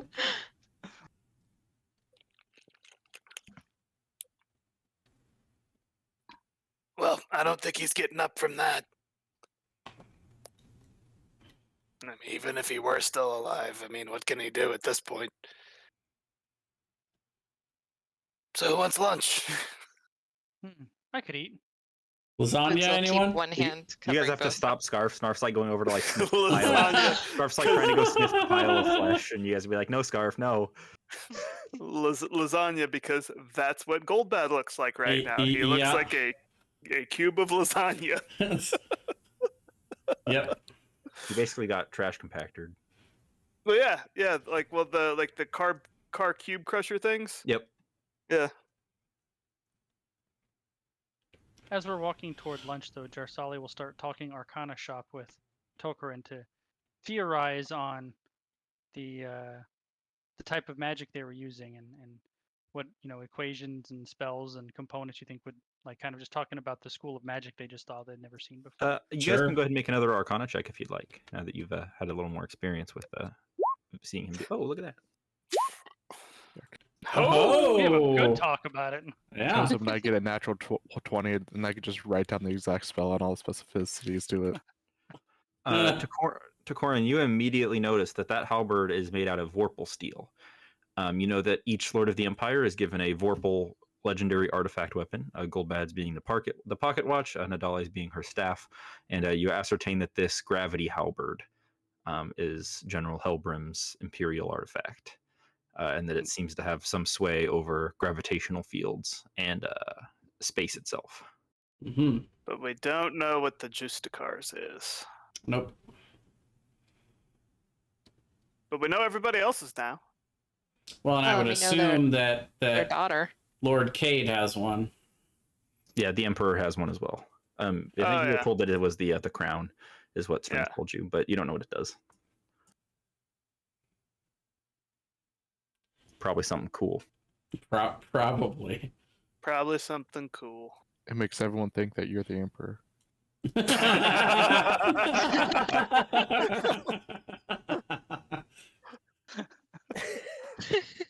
Turns out all you got to do to be the new emperor is just put the crown on. Yeah. Who knew? And then everyone's like, "Oh, Emperor, didn't see you there." My, you've changed. You're taller, and your skin tone changed, and so did your sex. That's neat. Anyway, what would you want for breakfast? You look like a giant lion now, and I don't remember that. Have you shaved recently, my lord? Have you I know we're not not- shaved recently? Growing out a beard, are we? I know I we're like not supposed it, to it's mention rugged. it, but it looks like you put on a lot of weight and grew like a whole foot. Execute her. Well, 5'9", it would be like 2.5 feet or something like that for Rogar. Yeah, I'm getting really strong Anduin Rin vibes from this Emperor.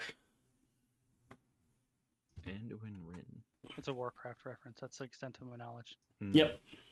That was mostly just for Yeah. Grendel.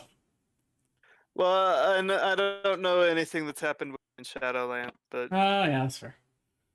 I get the good-hearted naivety. Yeah.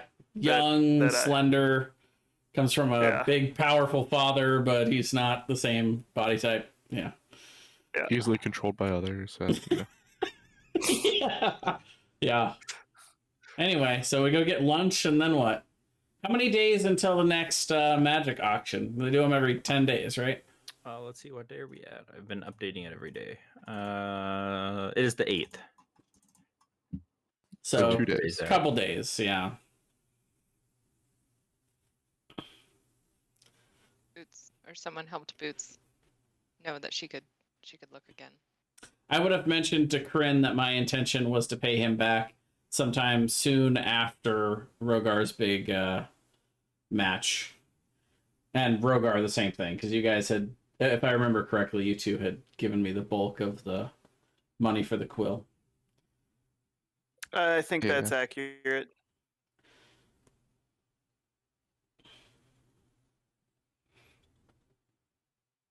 All right. Well,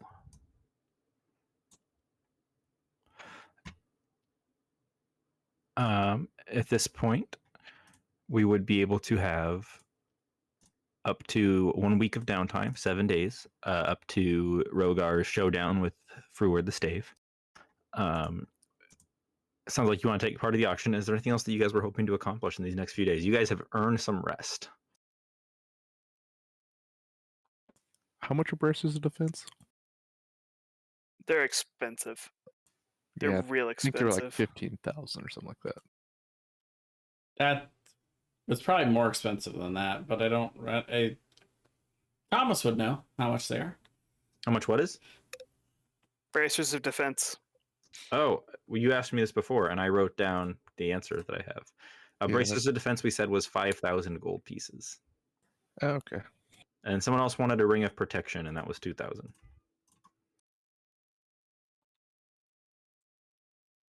Let's see. I have my 3 attuned items right now.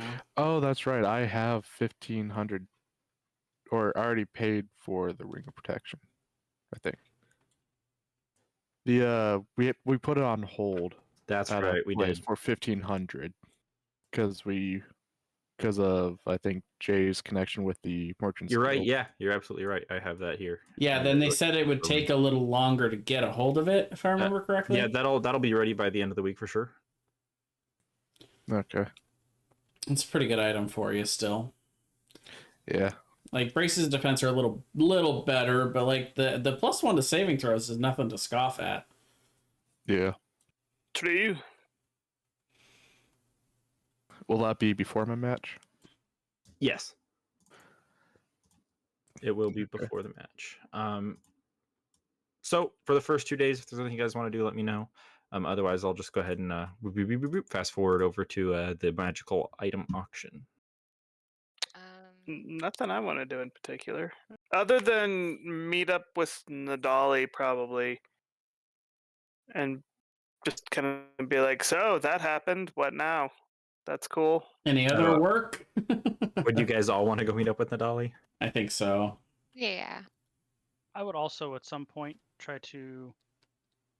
Would it be possible to go to the Order of Azure and ask them what the results of the interrogation were?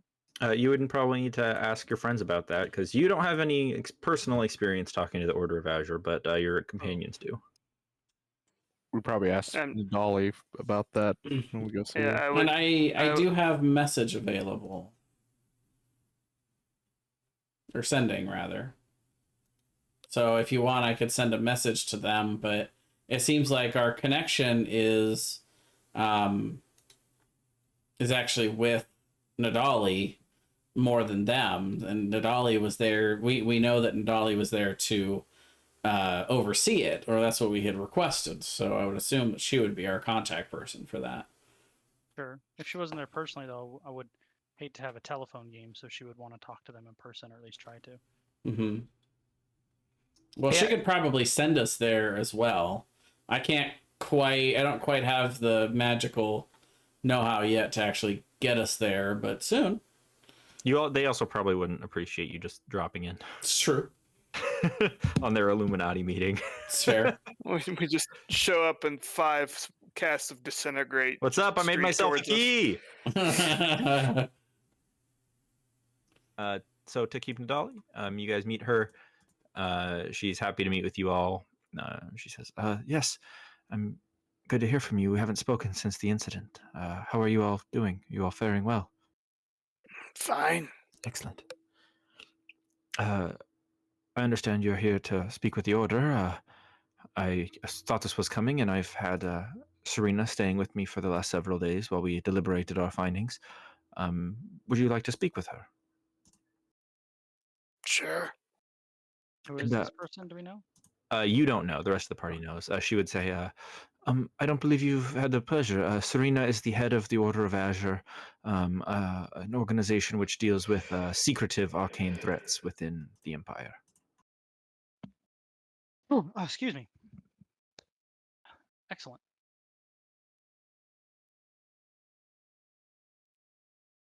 So you guys are led to the conference room. You see Azure Serena sitting there. She nods at all of you as you make your way in. She says, hello. Good to meet with you all again. It's been some time. We've been making excellent progress on our shadowy incursions. Truly, we'll have wonderful breakthroughs. We've had more funding than we would have originally expected, and that's allowed us to make great progress.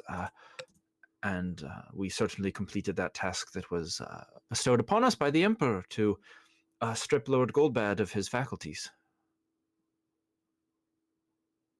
What did you find out? Well, mostly he grew up in a noble, rich family, and she pulls out a small tome, starts kind of flipping through it. Begun seeking power, seduced a young woman. She fell in love with him. That became his wife. Soon after, felt like he wasn't living up to his father's noble status. Began looking into illicit ways of acquiring more reputation. Found upon a communication method with a arch succubus named Villantora. They had made a contract where he would gain impressive charisma, seduction ability, as well as political power and standing. And in exchange, he would allow, facilitate, and hide demonic activity within the town by her succubi minions. They were given these coins, which funnel any soul energy that they happen to harvest directly to Villantora. So she was being, shall we say, fed soul currency as long as Goldbad's operatives continued to do their work. And are you worried about Villantor finding someone else to use, or? I'm certain she has many warlocks, at least several around, but none are probably as quite as powerful as Goldbad. For a warlock to attain such a high level of prestige is quite rare. But we are looking into it, and should we find it, he at least was unaware of any others, and should we find any others, they will be dispatched of.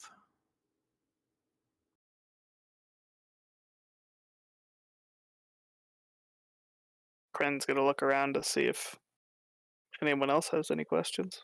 How goes your ventures into the shadow plane? Very interesting. We met with the storm giant you had encountered. Although upon having her excavated, removed from the plane of shadows, she became very interested in modern civilizations. We had offered her transportation to the city of giants, but she decided to stay, and she's been assisting us with our ventures and experimentations with the magic shifting abilities of the shadow plane and her ability to raise dead. It's been very interesting. General Helbrim has taken an interest as well. He's been coming by looking for threats. He's worried that the shadow plane could perhaps facilitate the passage of a monster or some other type of negative effects through it. Although we're keeping close watch on it, he has started a campaign to close off that tunnel, that other plane of passages that we've created. And we're in negotiations with that. We've made several offers to him to leave it open, and it seems that that will probably be the standing once we've come to an agreement. What And about the how Town of Dead fares People? Sorry, one at a time. Go ahead. Oh, the Dead People town. How Yes. are they doing? They're doing quite well. We make sure that they're given their regular doses of electronic necrotic charges to maintain existence.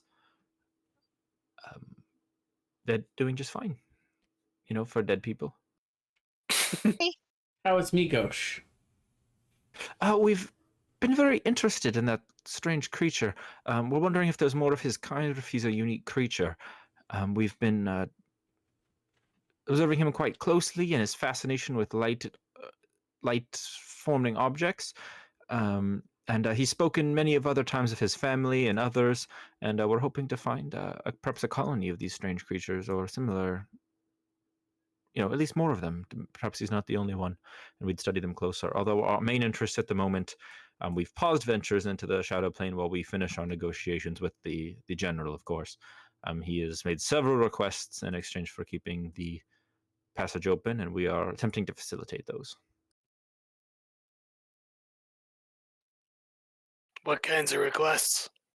Nadali asked me the same. I'm afraid that I'm not at liberty to say, especially because nothing's concrete yet. We're not sure exactly what we can deliver on and what we will be choosing to deliver on. So it wouldn't be fair of me to give you answers, I think. I wouldn't want to misinform you, of course. Seems fair enough. I want to insight check, and I want to insight check to see if she's not saying for the reasons stated, or if she's not saying because there's some shady shit in that. Okay. 24. It seems to you, with such a high roll, that they have already come to an agreement and that they're already in the process of completing it. So he made a demand, said, hey, if you do this, I'll keep the passage open, and they're currently facilitating that. And she doesn't want to say what it is because she just doesn't think that you guys would like the answer.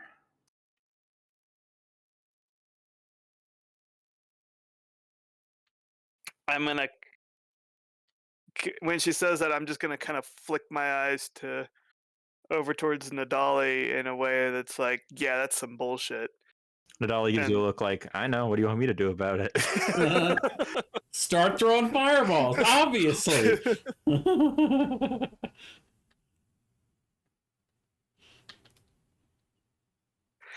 Well, I guess I'm just nervous that the general sometimes seems He is enthusiastically pursuant of all possible threats to the Empire. genuine and perceived. Genuine and perceived. She agrees with you.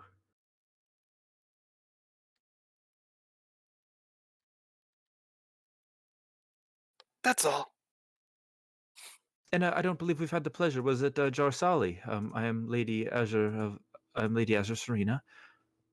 I don't recognize you before. You weren't originally with our order, but I suppose that given that Nadali's vouched for you, you are welcome to these confidential conversations, although I hope you won't be discussing them out in the public and disseminating the talk we've had here.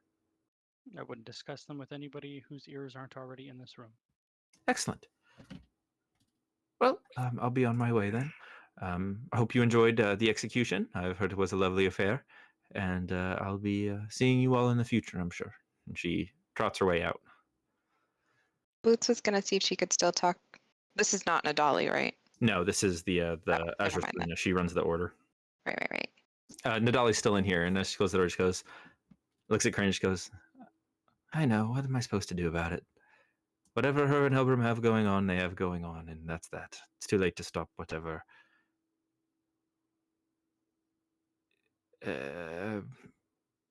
business they've gotten themselves into.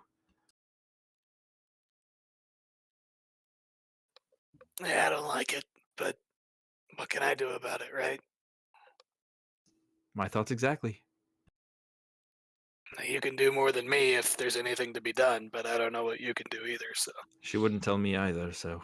And I'm not going to go approach Conrad with the... General Helbram with this.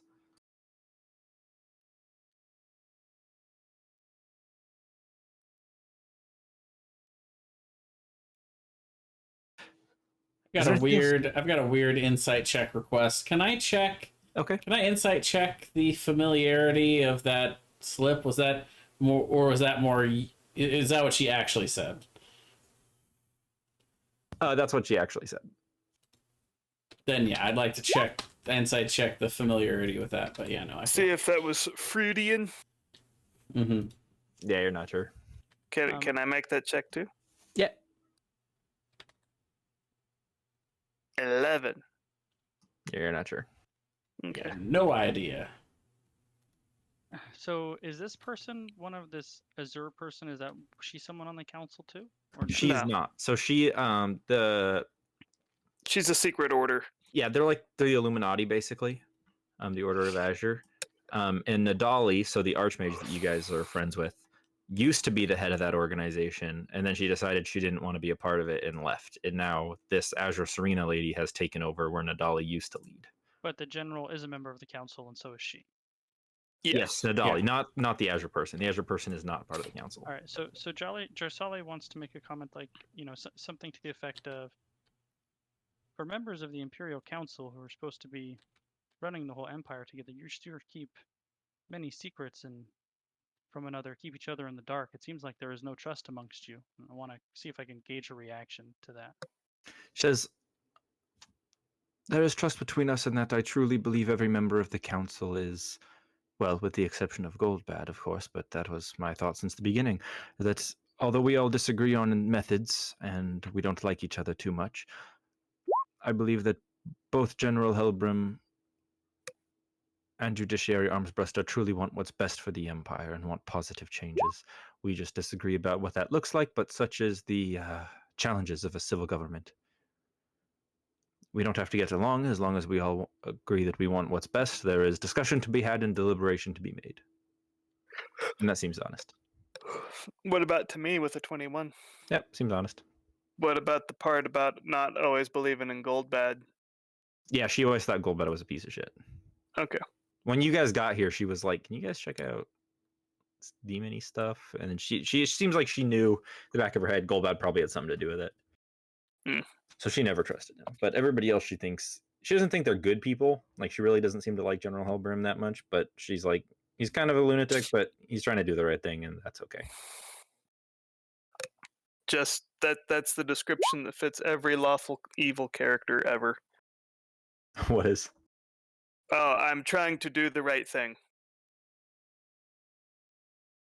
But the methodology, like even Emperor Palpatine in Star Wars was Quotey Fingers trying to do the right thing. Sure.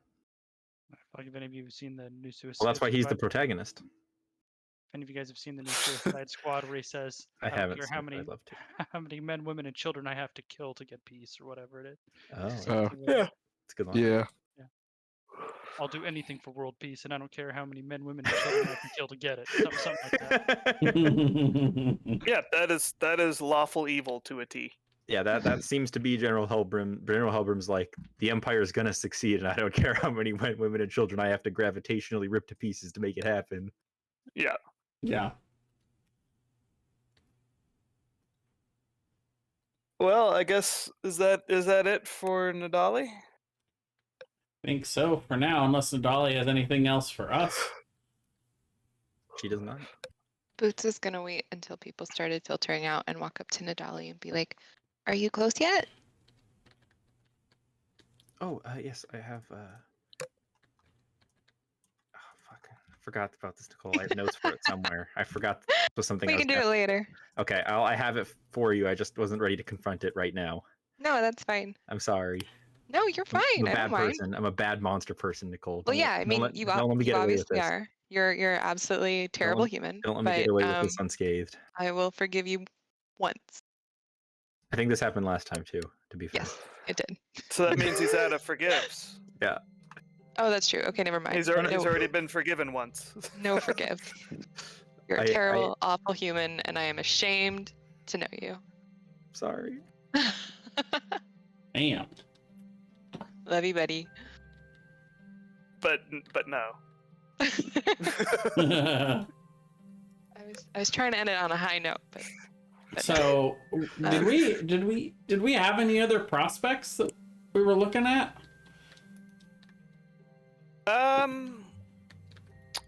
The last thing that was on my radar was the Rogar fight. are we gonna do anything about your thing? We have the magic auction. We've got the magic auction, and then my thing. I think I wanted to try to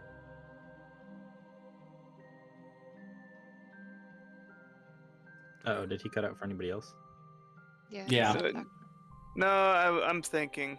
I'm thinking about who I want to talk to about it. We can wait on it. You don't have to know now, but I know what to do. I think I'm gonna go to Corin while we're on the way after we've left Nadali's and we're on the way back to our new keep that is totally ours forever. And We'll kill anyone that tries to take it from us. we just Butch and Sundance. To Like, evict you, and why, you're like, why are you guys? Why won't you leave? You can't take us alive. You guys just become squatters. Squatters' rights. You can't kick us out. So Crin's gonna say to Corin, "Hey, can you message Strings for me? I need to ask a favor of her." Certainly, and I'll send a message to Strings, letting her know that Corinne would like to meet with her. She's like, you get the response, fine, you got the fancy place. I'll meet you on the roof. All right. I will meet her on the roof later. Okay. Are you bringing anybody else with you? No. Okay. You make your way up to the roof, and you see sitting there the purple-haired, looking very different from her mother, who's very put together, very ornate, very proper. Sage Armsbruster is kind of sitting there. She goes, "Jesus, you took a while. Your guards suck, by the way." They're not my guards. Well, they still suck. I mean, I don't disagree. When we took this place, yeah, they were awful. But anyway, I'm going to take a look around real quick and to see if there is anyone who tried to follow or taking an unhealthy interest in what's happening. Yeah, make a perception check. 11. We'll go over that in a little bit here, Boots. I want to go over that for sure. Doesn't seem to be anybody there, and your guards are watching the place. You're just like, I'm going up to the roof, and they're like, oh yeah, sure, because they've learned at this point not to ask you if you want help, so they just let you go. I probably wouldn't even tell them. I'd probably just start okay, going. Sure. She's sitting up there. She's like, all right, what do you need? I need some information. I'll take what you can get. It may not be a lot, because I think the parties involved tried to bury it. But a few years back, I know there was an assassination attempt on an Imperial official. I'm not sure who, not sure which one. Sure, I remember that. Dude tried to whack Goldbad. Was it Goldbad? Was. Do you know what happened to him? I don't remember. I was just a kid. You checked the history archives? If I remember right, Thomas, I have, and I couldn't find anything. Is that you right? haven't. You checked a lot. You checked a local library. This sounds like something different. I tried the library. Where are the history archives? Do you think it'll be there, or do you think it'll be expunged? Well, they keep all records there of all city arrests, executions, things like that. I mean, they're pretty anal about the whole thing. I don't think the Emperor himself could go in there and get him to wipe the records. Well, I'll check there. If I don't find anything, I'll have to call and message you again. And what, are you trying to kill this guy? Are you trying to be his best friend? What's the context here? It might help me. Trying to find out where he is. All right.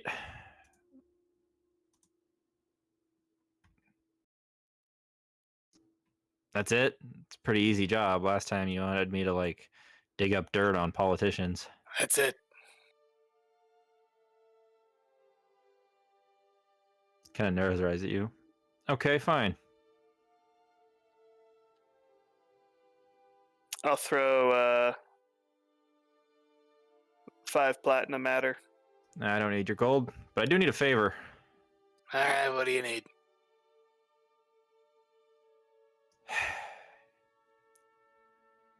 I need you, or you and your friends, to take my mom out for the weekend. She was supposed to go with her assistant, and then he got the pox. And I had plans that weekend, and if she's home, I can't really get them done. I'm making bombs. Why are you making bombs, Sage? I don't know. Just for fun? Someone will buy them. I guess you're not wrong. They're not big bombs. I'm not crazy.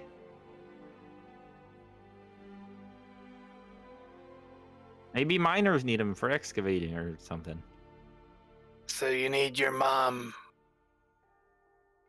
indisposed for the weekend. Yeah, I need her gone the 14th and the 15th. So figure it out, and I'll find your man. The 15th is Rogar's thing, right? Yep.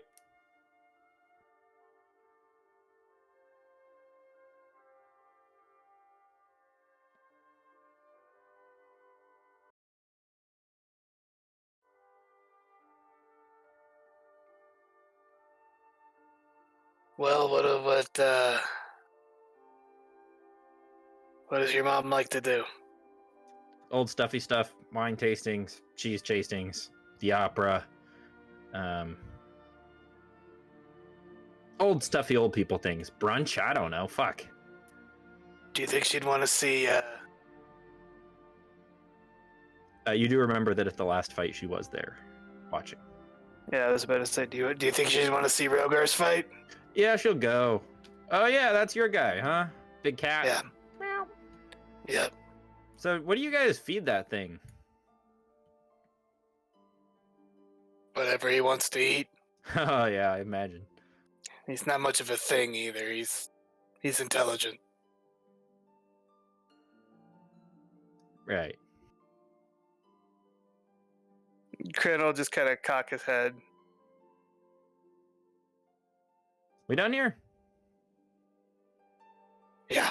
Cool. You need better guards and alarms. And then she turns and just runs and seems to just disappear into the night.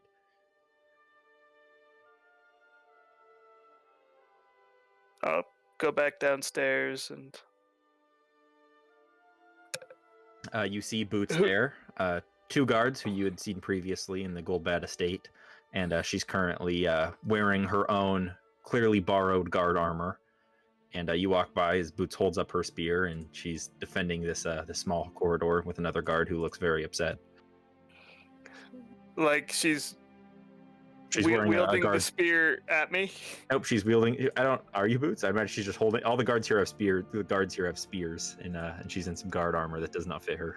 Is she in like a ready stance? Like That's a Sure. She Yeah. looks very much like she is prepared for anything, while also being entirely unprepared She for can't see. anything. She can't see out of the helmet. It's just over her eyes. She's just kind of wielding the spear in your general direction. She'll just be like, "Halt! Who goes there?" She cannot see you. it's me, and I'll be right back. Okay. I'll allow it. I'm gonna go into. I'm assuming I'm like right beside like Jarsali's room. Yeah. So I'm gonna knock on the door and see if she answers. I'll pull the Star Trek and just say, "Come from the other room." I'll open the door. I'll go to like the couch. I'll grab like a small throw pillow off of the couch and say, "I'm taking this," and then I'll just walk back out and close the door, and then I'll jab it on the end of Boots' spear, and then I'll be like, "Okay, You're child-proofing her spear. yes." Awesome. Do I need the the password or? Yes. Okay, No, what's the guard's like, usually we just know it's him and we let him through. Oh, yeah. Yes. What's the password? We don't. Shh. She's asking Kryn.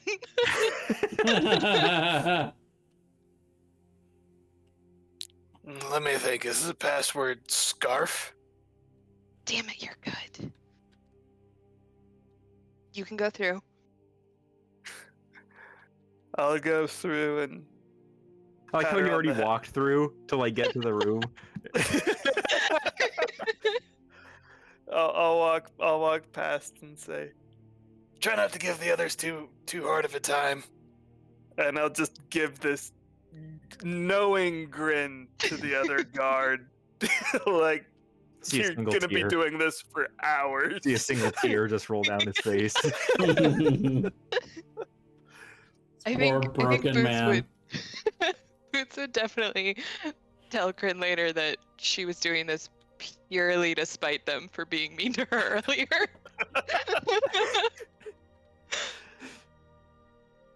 And that'll be it for me until auction day. They give Boots. They give you a little patch for your clothes that says intern guard and boss. And boss, the intern, and the boss. Does Boots do anything when Rogar walks by? What's the password?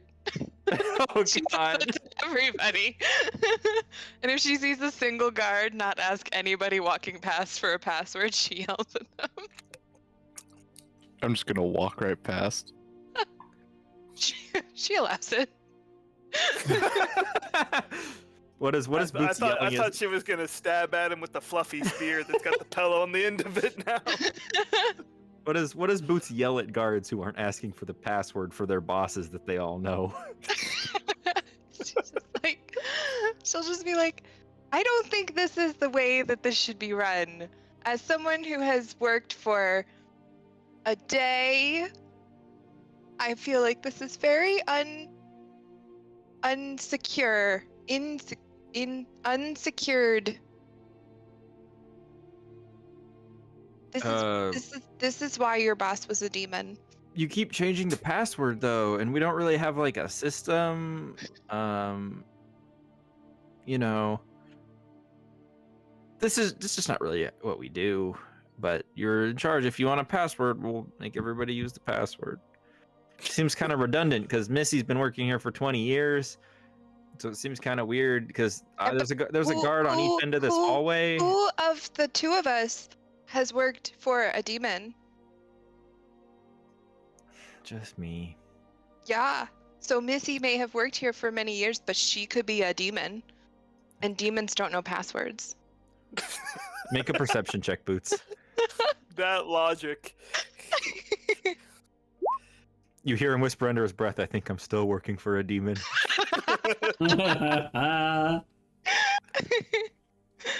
She's only gonna do this for like 2 days, and then she's gonna get very bored with it. 2 and move on. days? Well, like a day and a half. Okay. Like just up until they do the thing, and then she's bored with it.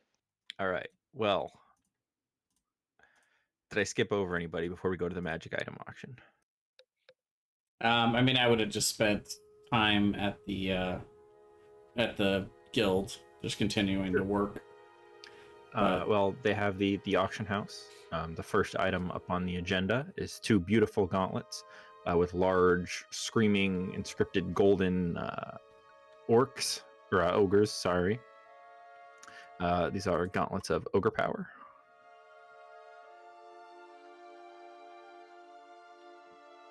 And the bidding persists and starts to level out at about 2,400 gold pieces. Anybody's interested in that? Not I. I don't want to lower my strength, so I'll pass. Damn. I'm tempted, but How is your strength? too rich for me. 20. Oh boy. They also have a staff of defense. Ooh, let me look that up real quick. I don't know if you need to look it up. You can just read all the stuff that's right there. Oh, it is. It's right there. Yep. That's a plus one. That is the same staff that I had on Callista, basically. The Staff of Power, or Glass Staff, it's basically the same thing as the Glass Staff. It lets you cast Mage Armor and Shield for free. Well, it costs charges, but you don't have to prepare the spells or anything.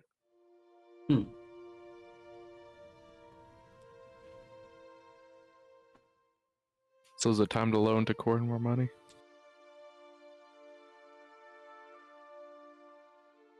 Well, what does the bidding go up to?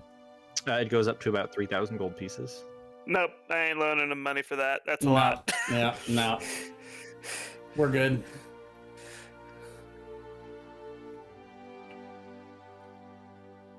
And then there is a potion of Summon Greater Steed.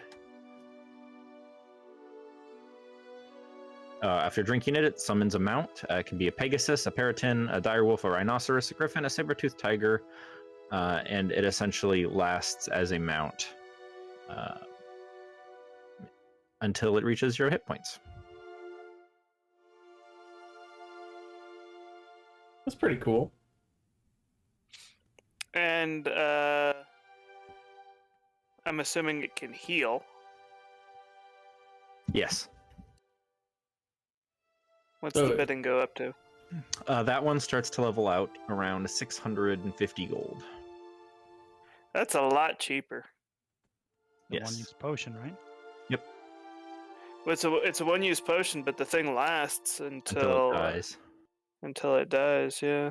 Does it have to eat and all that? You still have Yes, to it's just a real care for it? creature. Okay. Hey, to be fair, it's just like Scarf, lasts until he dies. A griffin or a pegasus would be pretty cool.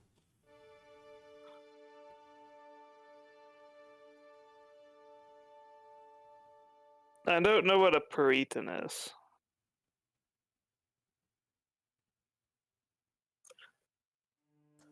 If you click on it, it'll... Oh, never mind. Oh, it's like an elk. It's kind of like a hippogriff, kind of. It's like a deer with wings. It's weird. I don't like it. So a deer version of a Pegasus? Kinda. The steed can also be dismissed, so you can dismiss and resummon it. Almost like a hippogriff. So the mount can disappear when it drops to 0 HP or when you dismiss it.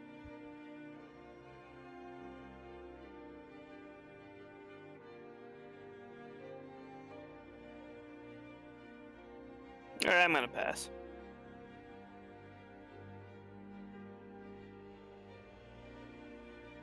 Very well. Anybody else? Going once, twice, thrice. And those are the 3 items for that auction house day. Cool. So probably after the auction house day, Boots is gonna go buy some diamonds. Some diamonds, huh? Yeah. Okay. Preemptive diamonds. Yep. If anyone wants to chip in on diamonds, just for casual revivify futures. She's gonna buy what? She needs 200 gold pieces more to get 1 diamond. Should she get 2 at least? So that would be. Well, you do have 500? you have the 1, right? I have 100 and I need 300. I see.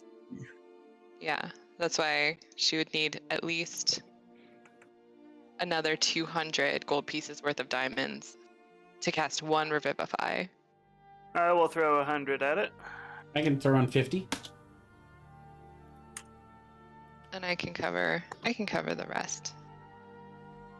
But I'm I'm- wondering, should I buy more than 1 revivify's worth of diamonds? If we can pool our resources for it, but I get the feeling like we're gonna have more resources after the big fight, so I don't want to spend too much. Yeah. We want to have at least 1 to be able to revivify in case the fight goes Rogar. bad. Yeah. In case. In I case don't the think bet it that was will. accepted for Rogar goes bad. Yeah, well, Okay, I mean, we don't so think I it will will, buy, but you never know. I will buy 200 gold Let's be pieces. real, Marcus. You were gonna go for it. Just in case the destroyer becomes the destroyed. You were gonna fight. You were gonna. Yeah, you get that 200 gold pieces, Boots. Okay. So now I have enough for 1 revivify. Sweet.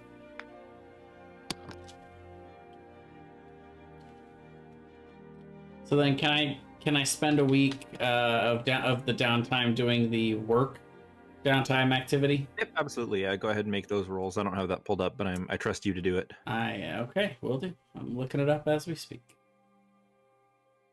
Boots is gonna go back to her crack house. All right, make your crack house rolls.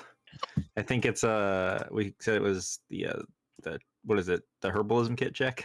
Yeah. Ooh. Over the week you managed to make 25 gold, and we'll roll for a complication here. I think it's a D8. That's what I'm rolling. Yeah.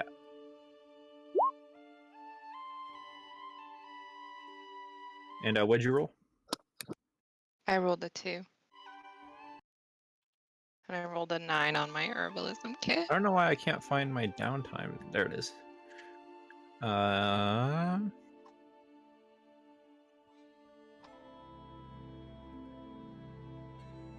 sorry, I'm trying to find this. Gambling, it's not gambling.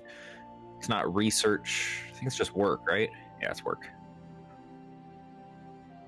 I thought it's what's it called? Isn't it Oh, it's like making a potion. or something? crafting? Crafting. Okay.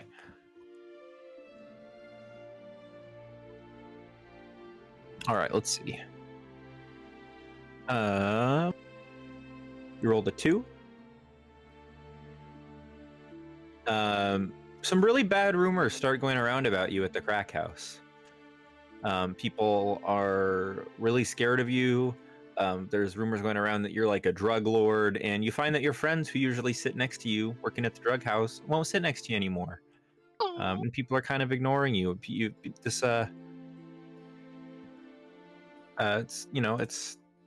people are spreading the rumors that you're a dangerous drug lord, and so people are scared of you, and you're just trying to make friends. Did How many we drugs lose? do I sell? You lost I think we Brian. lost Brian. Brian texted me that his cat's really sick, and they're gonna take him to the emergency vet, so he's gonna have to bounce. Oh, Oh, no. no. Bummer. I'm so sorry. So sorry, Brian. All right. Well, would you say that I use calligrapher supplies for like creating scrolls and stuff? Or I think it's just an Arcana check. okay, I can do that. Let's see. Whew. Wow, again, big on the nat 20s. So let's see, a 21 plus check for wages is comfortable lifestyle for a week plus 25 gold. But there's still a 10% chance of a complication. So let's do. No, we're good. So what is a comfortable lifestyle for a week? I think it's 5 gold. Okay, Something so like I would that. get 30. Sweet.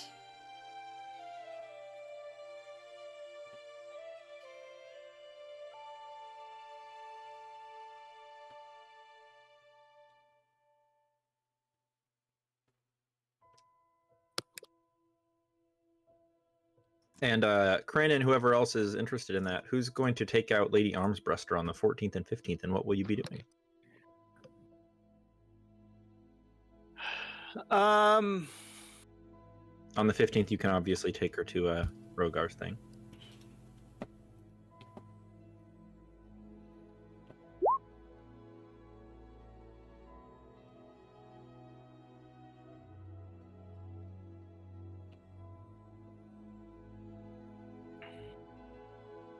Can I ask a question real quick? Hmm? Did I make any health potions? Yeah.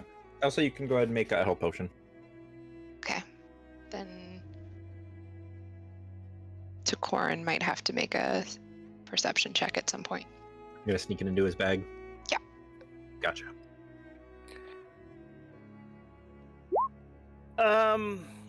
Nope, I didn't notice. You have a health potion. I will put one in there. But I'll not know to use it because I won't know it's there. I am going to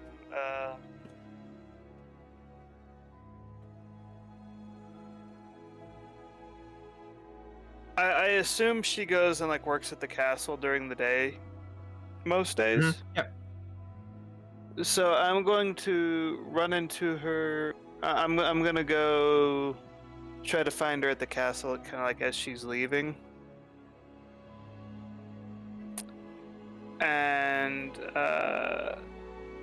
be like, Lady Armbrister, there's some things I'd wish to discuss with you if you're available. Oh, certainly. Would you like to meet at my home? Actually, if you don't mind, here, maybe we grab a drink or something here in the inner city. Make a persuasion check.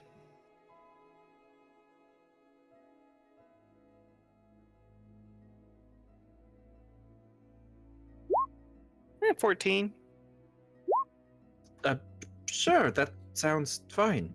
I know a place, and she'll lead you over to a very, very fancy bar. And I'm basically going to just start asking her, because being a bounty hunter, I'm gonna have like a general idea of like law in areas and what you can do and what you can't do. So I'm gonna try to pointedly ask her about the more interesting facets of the law that she might want to talk about. She just starts going off about all kinds of different laws and technicalities and jurisdictions, and you're very lost. Like 5 minutes into this conversation, but she just keeps going. She doesn't seem to even notice. Well, and I'm gonna keep the conversation going, and I'm gonna keep feeding her beers until she's pretty sloshed. She gets really sloshed, and she's just starts going on rants about how, you know, the undesirables can't follow the laws, and she's like, why can't you just follow the laws? It's in writing, and you follow it, or you go to jail, and I make it happen. We live there. We're not animals. We live in a society. We have laws. Was the laugh you, Thomas, or was it her? Both.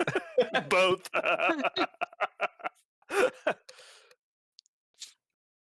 So my goal is to get her, like, I can't remember level drunk, and then I'll have you go ahead and make another persuasion check.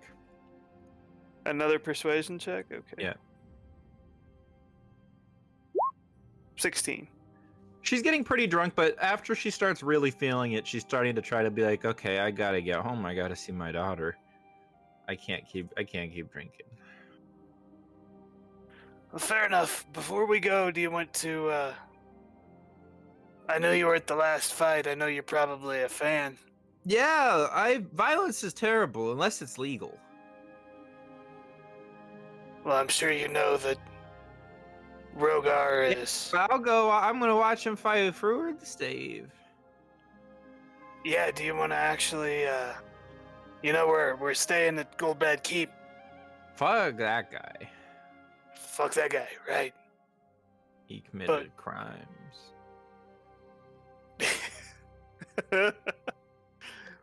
Look, I'll go with you. It's fine. It's fine. All right. We got a guest room you can use, and Okay. then I'll we can go to the fight with Rogar. What? Okay, yeah, let's do it. and she'll just drunkenly stumble. Her very fancy makeup that's clearly been done by a professional is all smeared and coming off powdery, and she's just kind of runny nose, just kind of stumbling her way back to your keep.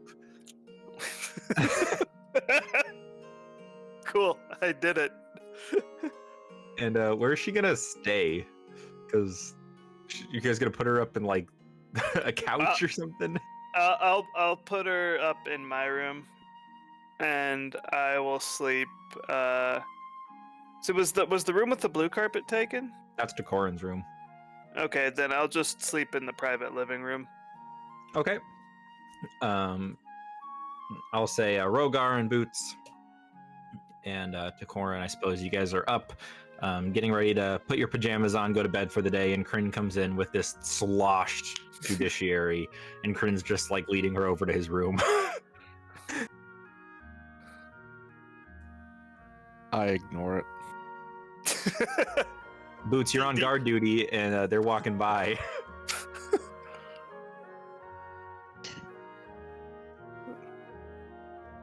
How does Boots react? She goes, password? Is it still Scarf? No. Oh. Passcodes are good. They're secure. You don't even know it because you don't know your own passcode. Well, I guess it changed. Oh, yeah. Smart. You're a smart girl. And she walks over and just kind of puts her head on Boots and like pushes the helmet farther over her eyes. Thank you. Look, I gotta go to bed. And she just walks past you, Boots. Okay. Goes into Kryn's room, and you're just left there with Kryn in the hallway. Why? I had to make a deal with her. Well, I'll just say, come with me, and we'll go to the private living room. Okay. Boots is gonna turn to the guards and be like, password. You And then didn't tell us the new password, and then you're just walking away. You should already know it.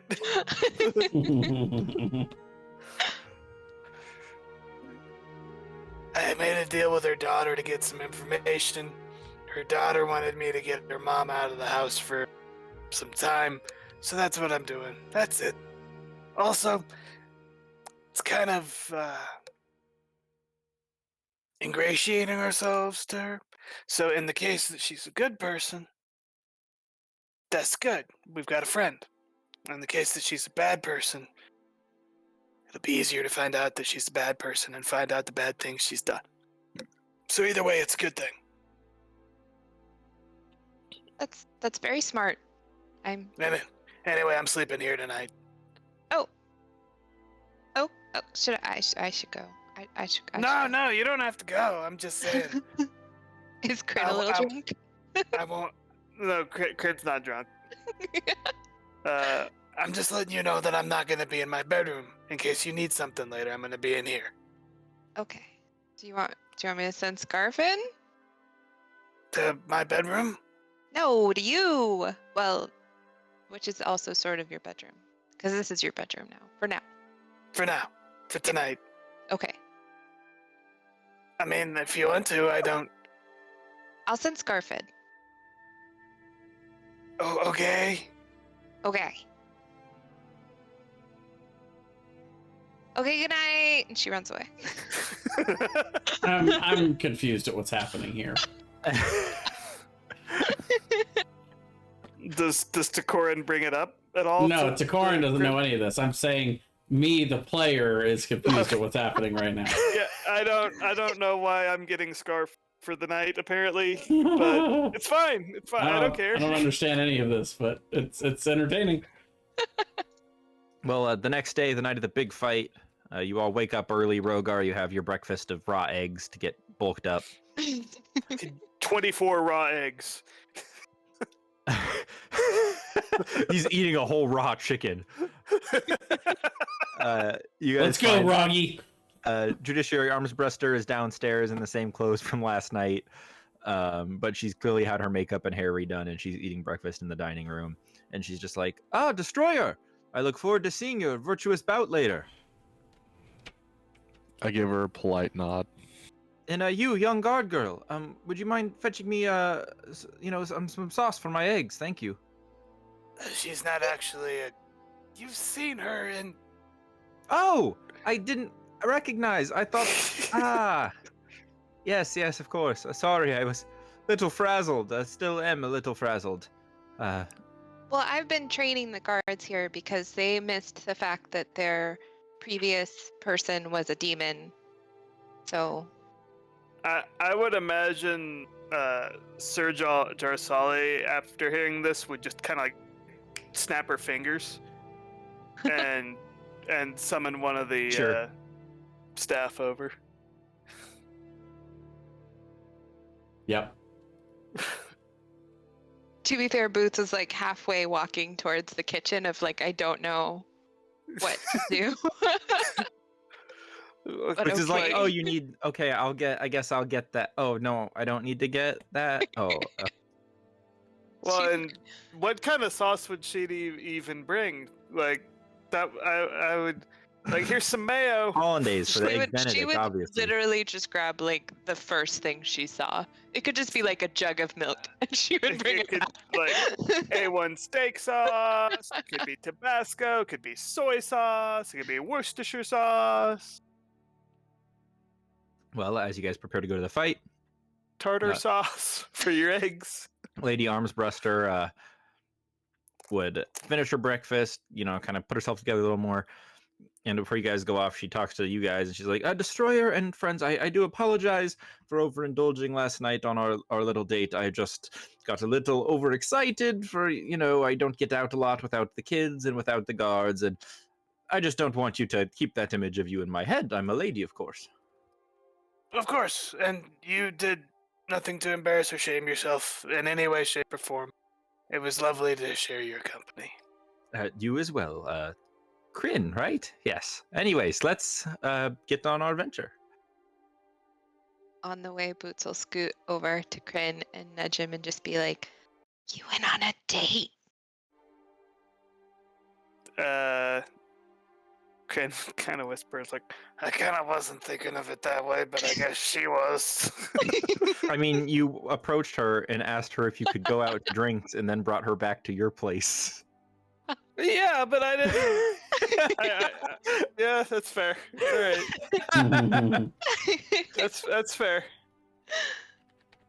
And then asked her to go to see a show with you in the morning. That's fair.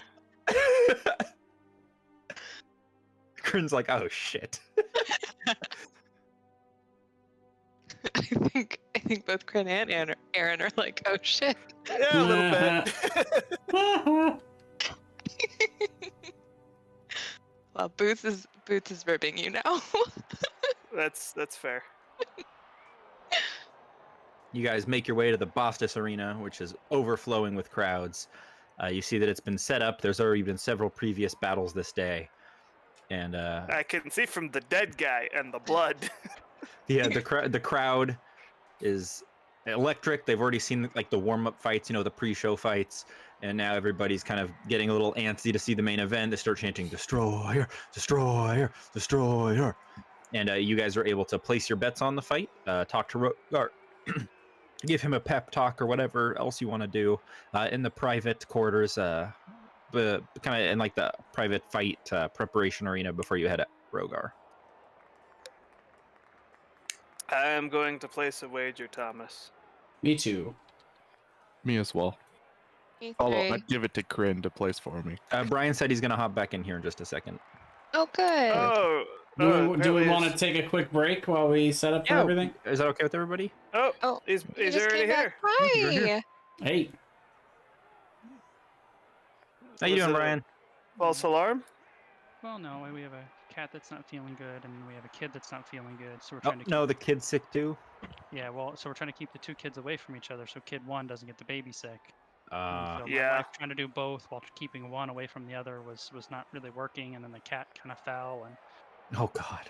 so she was just she needed. I didn't think I'd be able to come back, but she got kind of. She's like, okay, I'm good. Go back now. So here I am. Well, that's nice of her. You got If a you nice have wife. to leave, just I you do. know, feel free to do it. I mean, I know you will, but Yeah, it's basically what I told obviously her. priority. Well, Kryn just went on a date accidentally with who? the Prime Judiciary. I thought that might happen. Well, I expected Kryn to be like, "Hey, let's get the group together. There's that pool. There's the community pool. We've never been there. Let's go to the pool. Let's go somewhere." And then Kryn is like, "I'm gonna approach her alone and ask her out to a everyone else- bar, and then take everyone her else back was to our busy. keep." Everyone else was busy doing other stuff. I just figured I was gonna have Jarsali offer to do it for a favor. She could have noble gal palled it up for an evening. No, and Kryn got- asked her out to drinks, and then she got Oh. shit-faced, and then he stumbled her back to their keep into his room, and then Glorious. after, in the morning was like, "Oh shit, was that a date?"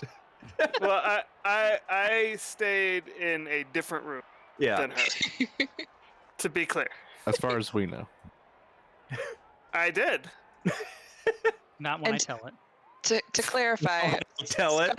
Scarf was there to maintain Kryn's dignity. Oh, there Okay. you are. What are you doing now? The scarf was my witness. You okay? Hey. You A okay, scarf buddy is my boy? witness. I was not with her. Actually, I haven't spoken to Scarf recently. We'll chat later. We're not on speaking terms. Is there a cap to how much we can bet? There is not. Yeah, no, there's not. All right. I'm gonna go all or nothing. I'm gonna give Kryn 200 plat. Bet on me. And I too am going to bet 200 plat. Do I see them betting 200 Yes, plat? you would. Lady Armsbreaster will bet 50 platinum. Boots All would right, just hold on. hand Kryn her money and be like, "You got this." Do you want to gamble all of it, or do you want to save some of it? You got this. How much money does Boots have? She has 30 plat and 405 gold pieces. Kryn will bet 20 plat for Boots. Okay, so if Rogar wins, you guys will get 1.5 times whatever you bet. So if you bet 100, you'll get 150 back. On top of Alright. what we already bet. Yes. Okay. So since I bet 200, I would get 300 on top of what I already have. Yep. Okay. Rogar, just so that we're not sitting here whacking at each other all night, I'm gonna go ahead and reduce your and the big bad's max HP by half. You are a raider. Okay. Legendary. That way we're not sitting here just doing attack rolls back and forth forever and everybody has to watch that. Rounding up, right? Yep. All right, you I'm should at be 50. at 50. Yep. Okay. And any last pep talks you guys want to give before you send out Rogar here? Just gonna ask if he wants any additional help. I'll shake my head no. Okay, I believe in you. And then she's gonna sit as close as she can to the front and center in the event that something happens. I figure you're Okay. gonna try and cast something on me anyways without me knowing. Rogar, you make your way out to the chants of destroyer, destroyer, destroyer, and Freward, the mangly troll, stumbles his way into the arena. Go ahead, Grin. As Rogar's walking out, I'm gonna say like, "Hey, kick his ass!" Yeah, he go ahead and stumbles his way out. You can see he has no weapons in his hands, but he is wearing a massive golden championship belt, and he calls out, "Yeah, Catman! You're stepped into this arena for the last time. You've been playing up the undercard, but you're on the facing the top dog now. You're ready to get eaten, buddy. What, you're not gonna say anything? Not good enough for you?" I'm just gonna sigh. And It's like you- a Macho Man Randy Savage from the cream rises to the top, baby, and I'm the cream of the crop. and you hear a ding, ding, ding, and I'm gonna have you roll initiative. I'm back, by the way. My kitty's also not feeling good, but I don't know if it's as bad as All right. Rogar, Okay. you're up first, man. All right. First thing I'm gonna do is bonus action rage, and I'm going to use my glaive lightning skill, or my property on my glaive lightning, throw my Yeah. lightning bolt. Alrighty. You run forward and hurl your lightning glaive towards him. He's got to make a dex save. Fails. Lightning will turn to make a ranged weapon attack against a target. On a hit, the target takes 3d6 lightning damage. It's 3d6. So it's 2 right? Because they take it from the dex save and then take it from the range attack. Lightning bolt. And that turns back into a glaive when it reaches the target. So it's the lightning does the damage, but once it hits them, it's a glaive again. So it's just the 3d6 from the glaive damage. Okay. So it would just be 3d6. So 9 lightning plus. I don't think the rage damage would go to that. Well, it's a thrown weapon. It's a weapon attack. You're right. So it would. So it's gonna be 11 then. He rolled exactly median damage. So each creature in the line excluding you. Let's make it dex save. Oh, Take I gave that him- much So it's damage, everything in the line. and then the lightning bolt turns back into a glaive when it reaches the target. Okay, so he would. Okay. But I think If the there were lightning if is there were only guys between taken. you and him, they would yeah. also take. Yes. So Yeah, he didn't only by on actually the need to path. make a dex save. Oh, you're right. It's an attack roll. Yeah. Would have 16 of hit. Yes. Okay, good. And then I will. You wouldn't Run up actually get the rage damage with that though. It's when you make It's a a weapon melee weapon attack using strength, you gain bonus damage. Ah, boo. He's right. But it would. You did hit him, so it would maintain your rage, though. Yep. Or you made an attack, rather. And actually, I'm Right. going to move back. I'm not going to move that far up. I'm just going to move up here. Assuming that he can't move this far. I hope. And yeah, that's it. My turn. Alrighty. Well, he's gonna go ahead and run his way up here. And he reaches down and he says, "Oh, you're afraid to come to me, cat. I don't blame you." And he's gonna throw a rock at you. And did he move? Yes, he would move 30 feet closer.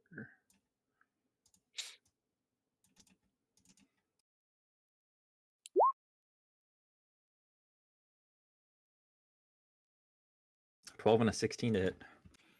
The 16 hits. Did you get your ring of protection?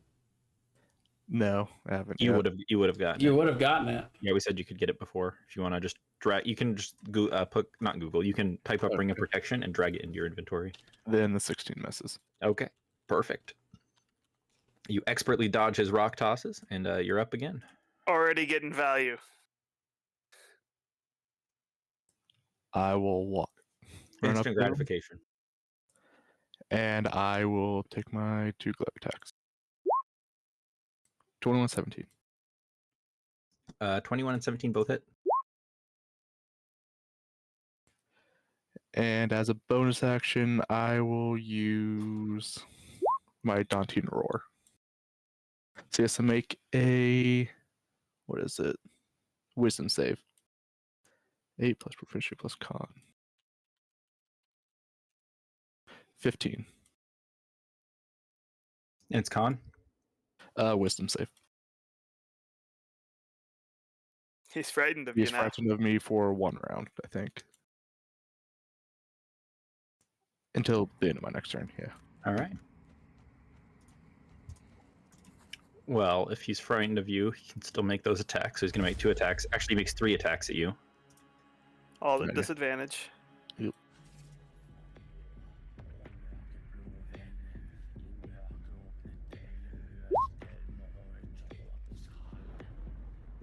The Ooh. 18 hits. It's 2 18s and a 21. Well, We're at use a 'cause he's disadvantage. frightened. Oh, you're right. For 8 slashing. Then Have you four. change to 4. Yeah. You're off to a good start. And he seems to regenerate a small amount. Yeah, stupid trolls. Alright, I will attack him again. Those will both hit. Some interesting music you got here, Thomas. Yeah, right? I was just thinking that. This is very It's like- I'm fighting a troll music. Got some like Mongolian throat singing shit going on. It's like dubstep Mongolian throat singing.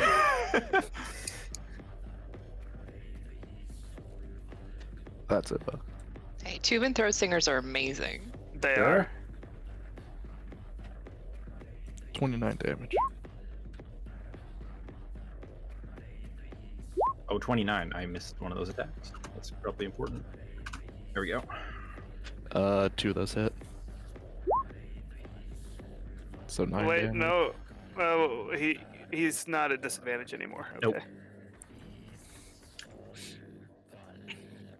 And then his regeneration for the turn. It's pretty even. Everyone's going crazy. It seems like a pretty even fight so far. Those will both hit. 28 damage.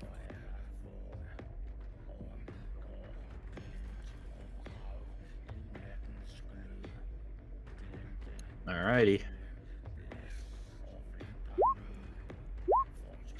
Ooh, 3 All hits. 3 hit.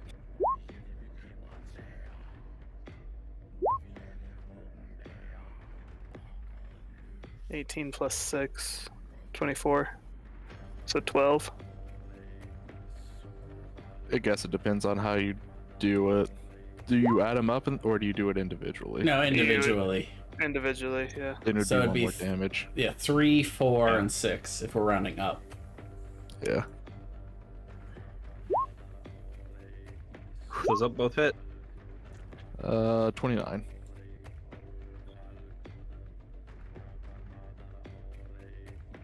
He looks on his last legs. He's falling apart.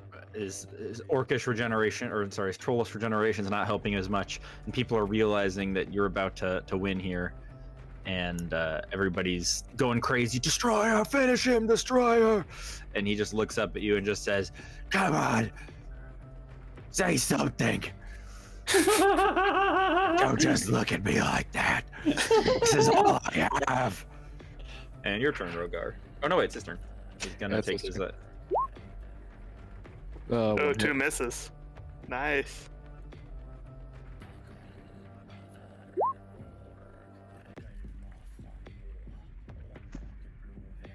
And everybody starts chanting, "Destroy him! Finish him! Destroyer!"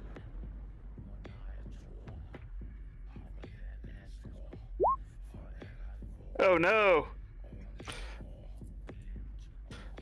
He has 6 hit points, so let's see what you can pull off here. Yeah. I know You're one gonna hits. take him down.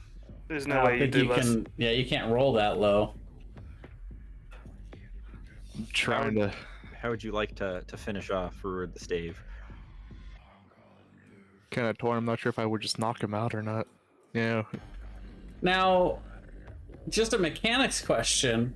The troll regeneration ability states that he can't die unless he doesn't heal at the beginning of his turn. It's true. So how does Troll- that work? Troll dies only if it starts its turn He with has to 0 hit take points. fire or 0 lightning HP. damage, or Yeah. acid or fire damage. Acid or otherwise fire. He will regenerate, but Rogar wouldn't know that, I don't think.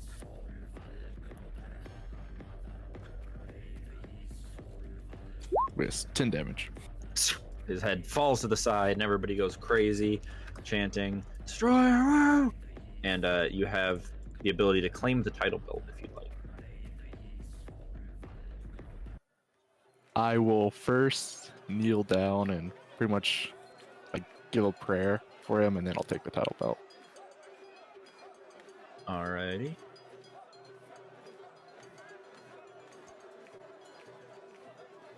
Oh. Oh dang! Nice.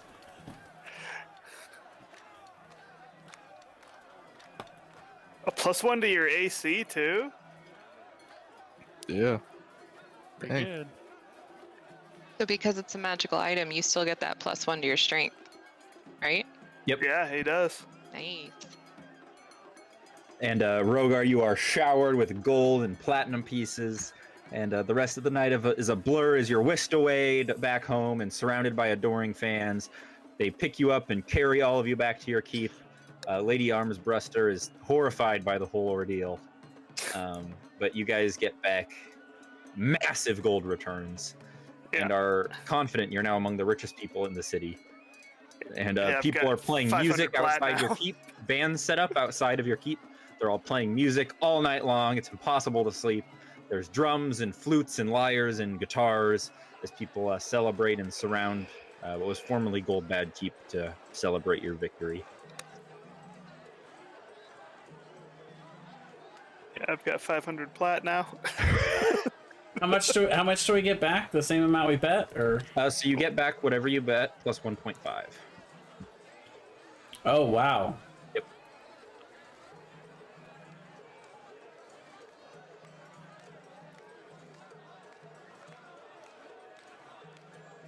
And this is what you guys get to listen to all night. Boots is out with her guards, just like, Patrolling. Boots is just yelling at people, hey, off the bushes!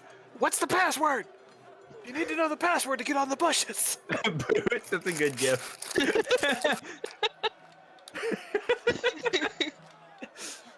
Boots is like, lock down the doors, it's happening! Boots is like, code violet! No one's like, we don't know any codes! Code Lavender. Code peachy lavender. What? Code Periwinkle. You just made that Code up? Periwinkle.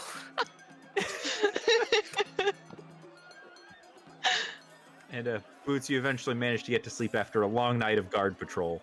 Oh, I securing was the gonna say perimeter. she was gonna do that for like an hour tops and then go to bed.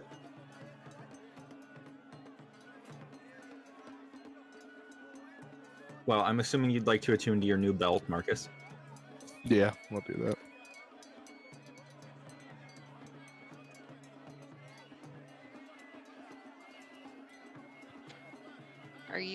Kryn, are you gonna walk your date home?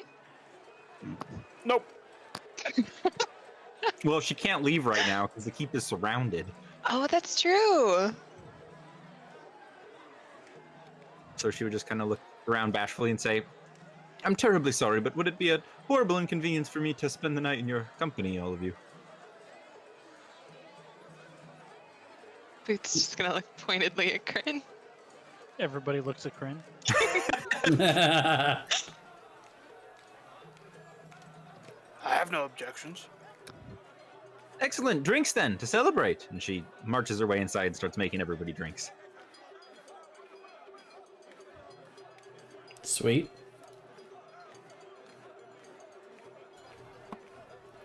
She would eventually make her way back to Kryn's room and go to bed. And I'm assuming Kryn's having another lonely night in the study. With Scarf. Yep. Kryn sleeping in the private living room again. Kryn's like, nope, not getting involved in a political scandal. It's not happening. Oh, definitely not.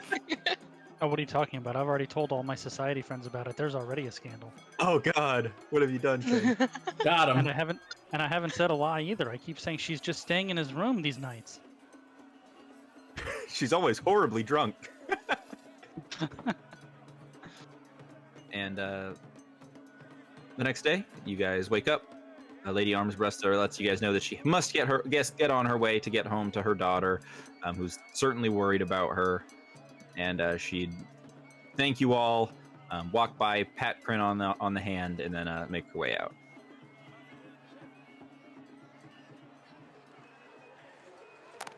Kryn will be cordial, but not romantically interactive. It's like pulls his hand away. Ugh. No. Ugh. Like Don't I start said, wiping when it you with a don't. rag. Servant, I need cleansing for my hand quickly.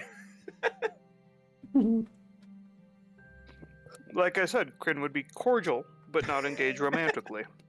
Gotcha. And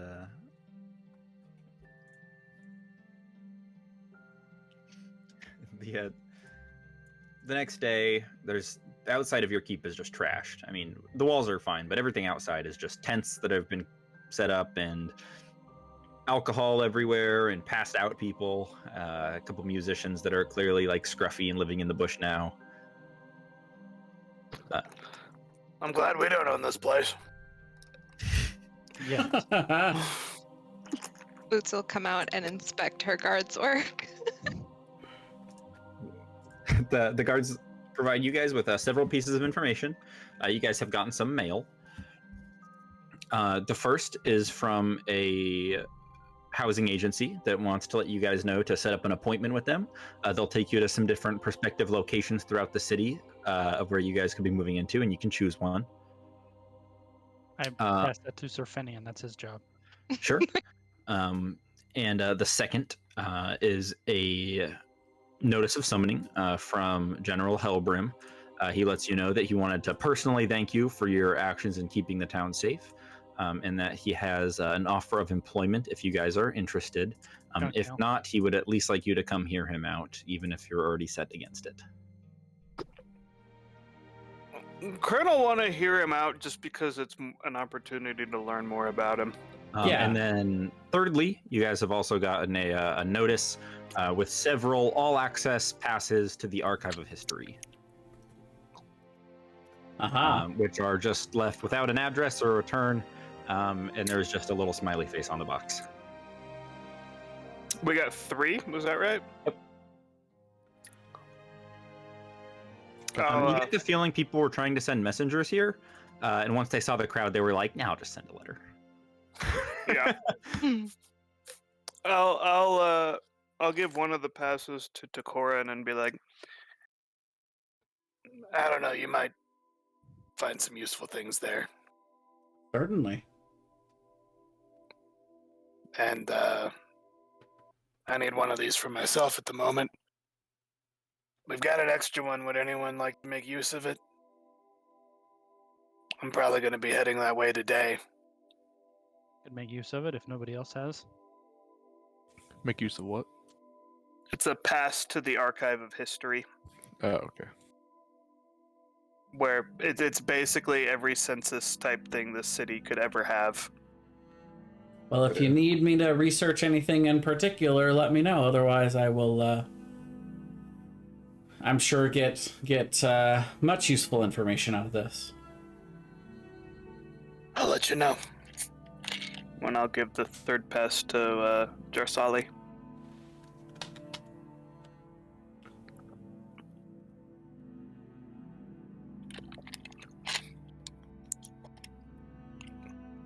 Excellent. And I will probably head straight over to the archive because it's a bit of a hike.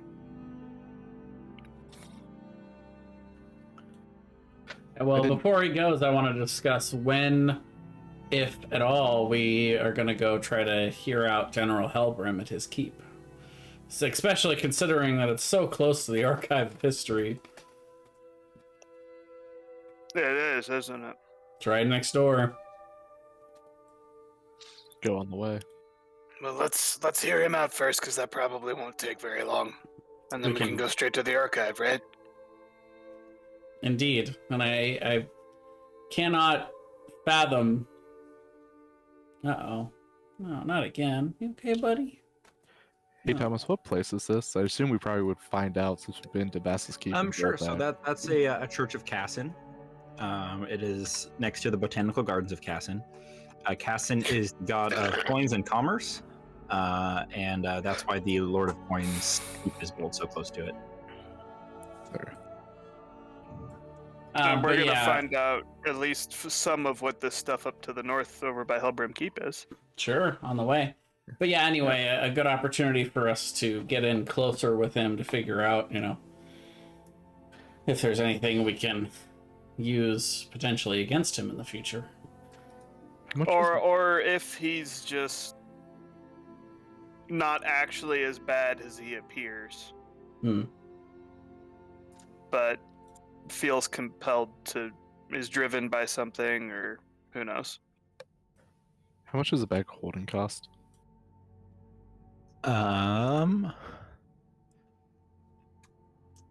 I'll say 750 gold. Oh, that's cheap. Okay. It's only 75 plat. You guys are stupid rich. Well, how much is +2 leather armor?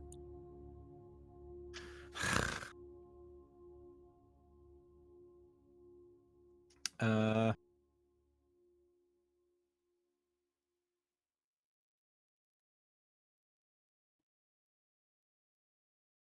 Leather armor or studded leather?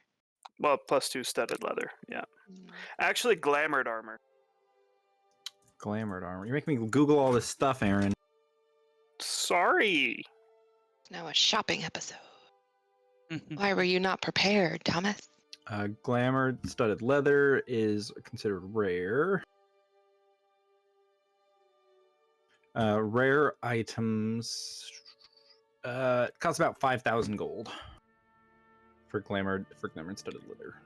It would clean me out, but I can afford it. I wonder how Not- much a manual of gainful exercise would be. Oh, God. Why are you asking me all these questions? I gotta do all this. A manual of gainful exercise is going to be like 20,000 plus. Yeah. Yeah. Very rare. 25,000. Yeah. But I'm not interested in buying anything today. I'm just going to see Helbrim. And then the Archive of History. Yep. All right, Hey. I'll try to keep it quick. We don't have too much longer in the session to go. This one shouldn't take too long. But we got some stuff. Well, take Then, as long as you need it to take. I can probably be need here for a while. I probably need another 30 minutes to set up the next session, and then we'll be good. So, you guys go ahead and make your way over to Helbrim Keep, passing along the way since you were interested. The large walled-off Cadron prison, Mm. which is in the backyard of the General's Keep. Officer housing, army housing, and then the small military district of the town called Black Rest. I see. And then this building is in the inner city, so you guys haven't really taken a look at it yet. So, making your way to Helbrim Keep.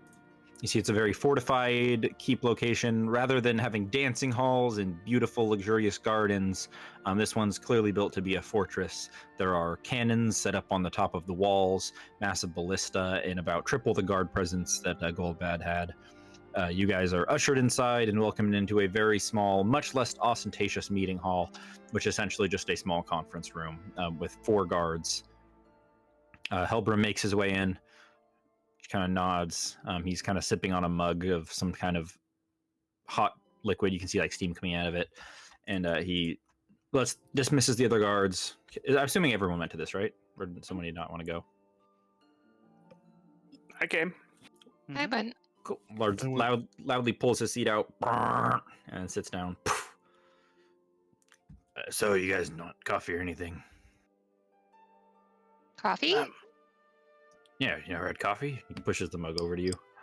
Oh Boots is no. gonna drink it. Oh no. Does Boots like coffee? She does now. You can have as much as you want. We got a bunch of the stuff. I'll pack you up a bag of it to take home. So many poor decisions. Anyways, Those poor Imagining guards. I'm imagining Boots wired on coffee. It's terrifying. The number of guard suicides has risen considerably in the last week.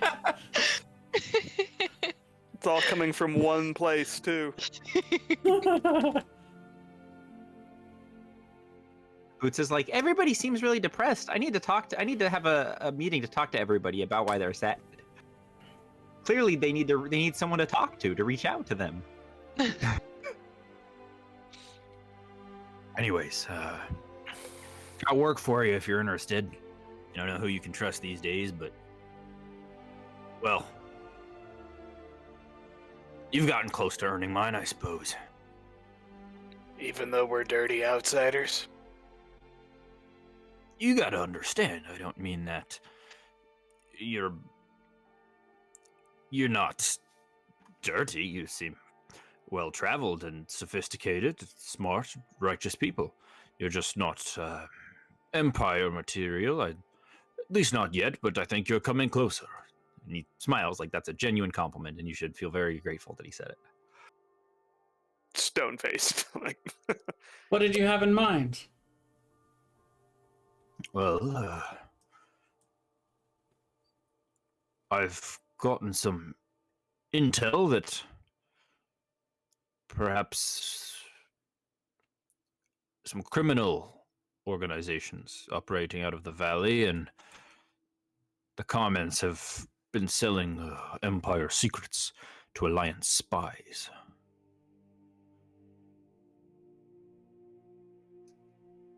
I would like you to stop that.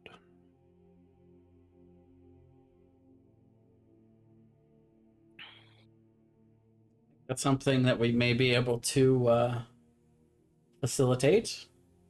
We could certainly, at the very least, look into it and see if we can find any information on it. It would be greatly appreciated. The Empire has sensitive information that we do not want falling into perhaps our military adversaries' hands. I didn't think that there was any open conflict between the Empire and the Alliance. A Cold War is still a war. Is it actually a Cold War? No. Or is he... No, it's not. What makes you think it's a Cold War? Well, the Empire, although our pursuits were halted for the time being, I'm certain that someday the Empire shall resume its mission, its rightful destiny of expanding and writhing in the riffraff from the outside to give them a better life within our walls. Truly, you've seen the city is prosperous. Many people are happy. Crime is, well, it exists everywhere, but we keep a handle on it. We have, for the most part, good leadership here, and quality of life is very high. You're from the borderlands. Surely you'd think that many of those bandit camps would do much better under civilized Empire rule.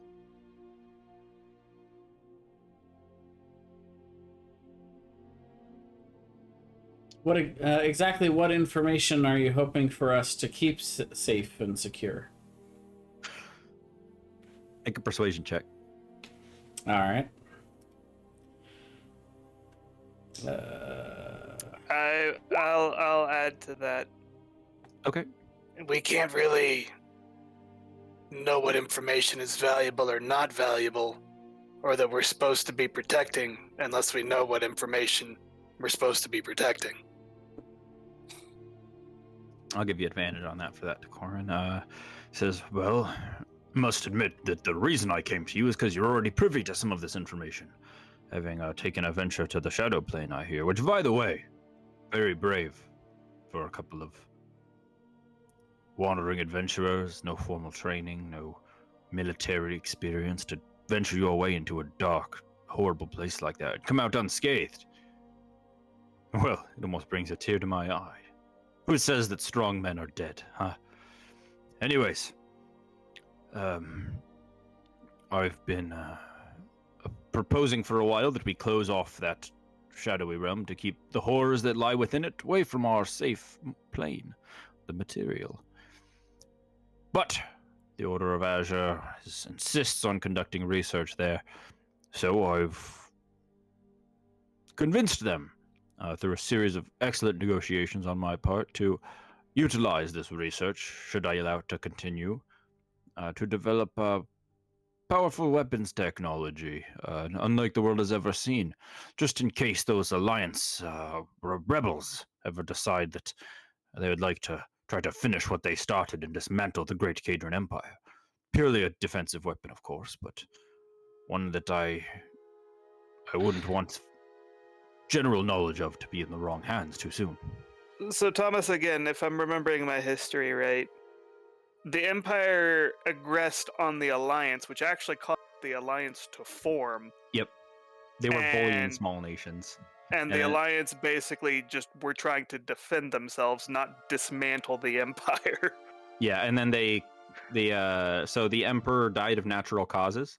Yeah. And then his son was a very peaceful person, and he paid reparations to everybody and was super nice. And then he died too, and now his son just took over. Okay.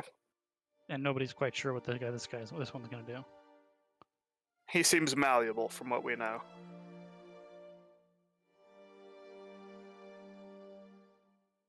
But he also values your guys' opinion a lot, clearly, which is good for you. Yeah. Well, we haven't given him a reason not to yet. So yeah, basically, he's telling you that in order for the Order to keep working on the Shadow Plane, they had to agree to help him develop what he claims is a defensive weapon in case the Alliance attacks the Empire, and he doesn't want information about it being traded by the Thieves Guild, so he wants you to stop them. And by stop them, he means probably kill them. But he didn't specify that. It's implied. Right.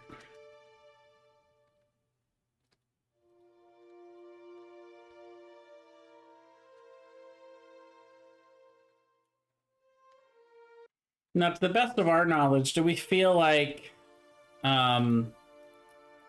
him doing this without the Emperor's approval would be something that would get him in trouble, or do we feel like that's something that's well within his rights as the general of their make forces? an insight check. Yeah. You're not really sure. All right. It could be a no-no. It could also be he's the general. That's what he does. Yeah.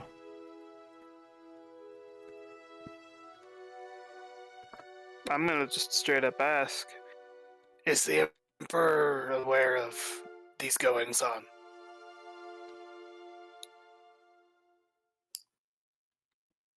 Not directly. I tend not to trouble the Emperor with these sorts of things, but I don't think he'd be opposed. I'm still in talks with him. I've tried for many years to convince him that the Alliance is a danger that we cannot permit to coexist with.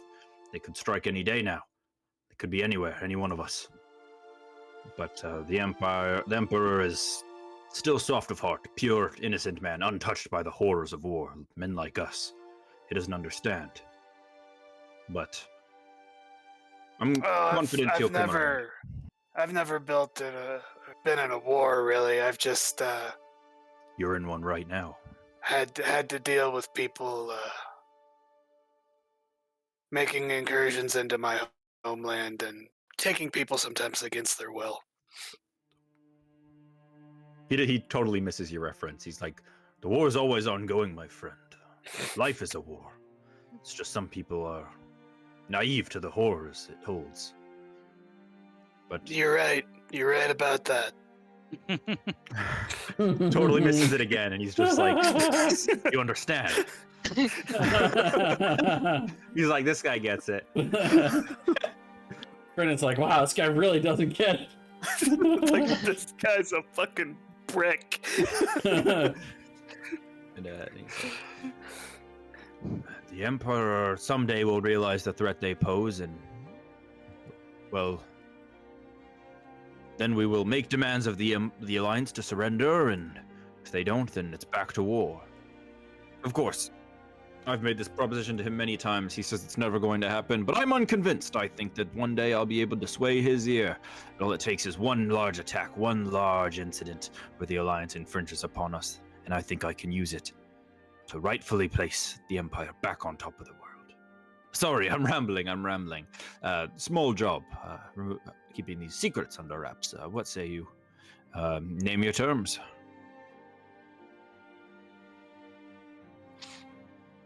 Give us some time to think about it.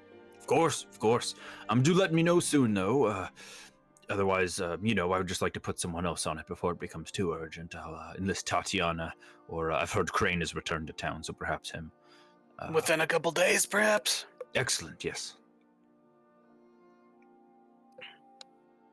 How much more coffee can I get? Like 5 bags, maybe 6 bags? Like, I don't know. How much you got? Rogar's carrying like 2 barrels of coffee. He just says, he just knocks on the door and he says, Gabriel, please have a keg of our finest coffee sent to the Oh God. Goldbad Keep. Thank you. Just for clarification, Boots has had at least 4 cups through this conversation. And she's like vibrating in her chair. She is physically vibrating. You Yep. can see her hand shaking. Scarf looks concerned. He's like looking at her and then looking at the rest of you, like, "Are you gonna do anything?" Hey, Nicole. I know you're watching Futurama for the time. Have you gotten to the episode yet where Fry tries to drink 100 cups of coffee in one day? No, I haven't. You're gonna love it.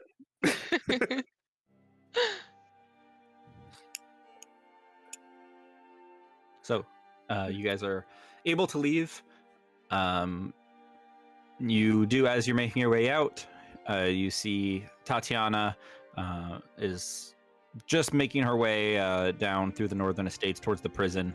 Looks like she's heading towards the prison, and she gives you all a nod and just says, "Yeah, you're still alive. Cool, don't care," and then keeps walking. She seems busy. Yeah, I don't care. Boots will wave back and say, "We also don't care that you're alive." Oh, you get me. And to the archive then. For those of you that know. Yeah, on the way, I'm gonna just kind of give Jarsali a significant look, and Rogar a significant look, and Takorin a significant look, and just kind of be like, something's got to change there. That's kind of crazy, I feel like. No? Having a dangerous fanatic around a young, impressionable emperor? Yeah. And, well,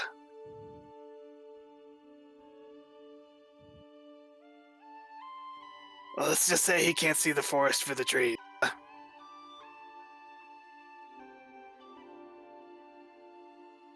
And again, you should always look at both the forest and the trees. That's right, Boots. That's correct.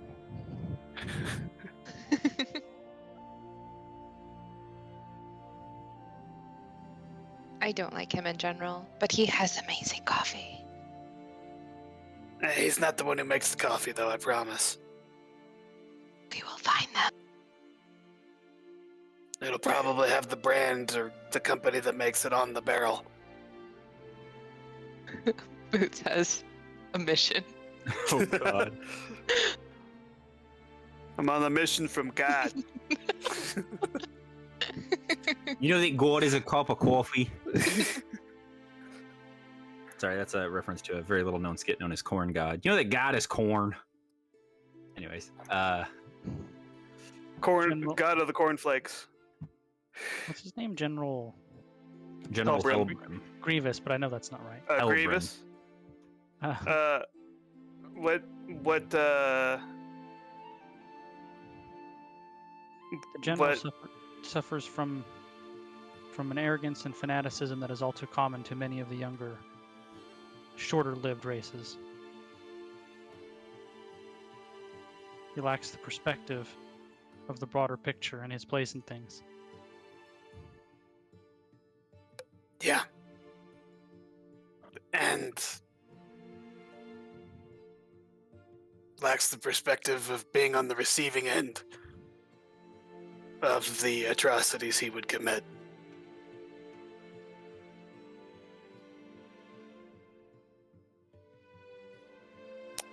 But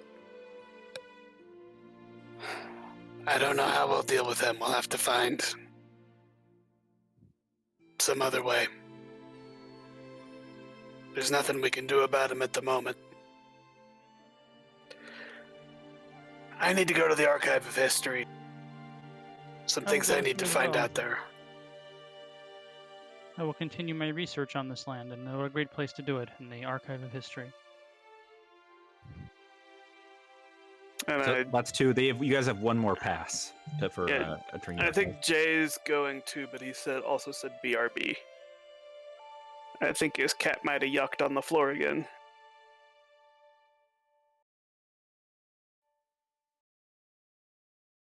But I'm going. Boots is gonna take just very aggressive power walks through the city because she's hyped on coffee and doesn't know what to do. Boots is looking for more coffee. Proudly It's displaying. like, you her- guys sell coffee here? Roger is going to go to a blacksmith. Sorry, I and didn't mean to get cut his you off there, glaive upgraded. I'm sorry I cut you off there, Brian. I was saying she's going around hopped up on coffee and proudly displaying her intern guard badge. Asking people for the password. They're like, this is my house. I, She's like, I- next try, buddy. Move along. I certainly hope she doesn't find the Imperial Guard officer housing, because that's gonna go poorly. The Imperial Guard. God. Making your way to the Archive of History, you see a diverse amount of races, which is very strange for this deep in the Empire. It's mostly gnomes, older gnomes who are moving around tomes and books and things like that. And you see tons of these massive statues of clearly different heroes throughout history, throughout this massive, giant library. It is 12 floors, and each floor has 6 sections. So there are 70 sections of tomes. And you guys have all access passes. You are free to explore as you'd like.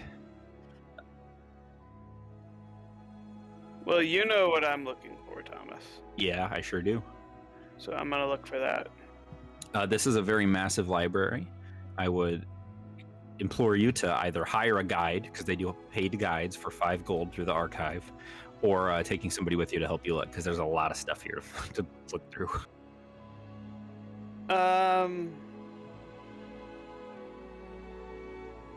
It's going to be a check, and either a guide can make the check, or you can make the check, or you can make the check with one of your friends helping you, or whatever else.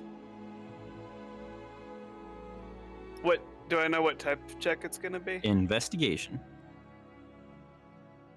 I will hire a guide. Okay. So the guide gets a +8. And I will help the guide as best I can.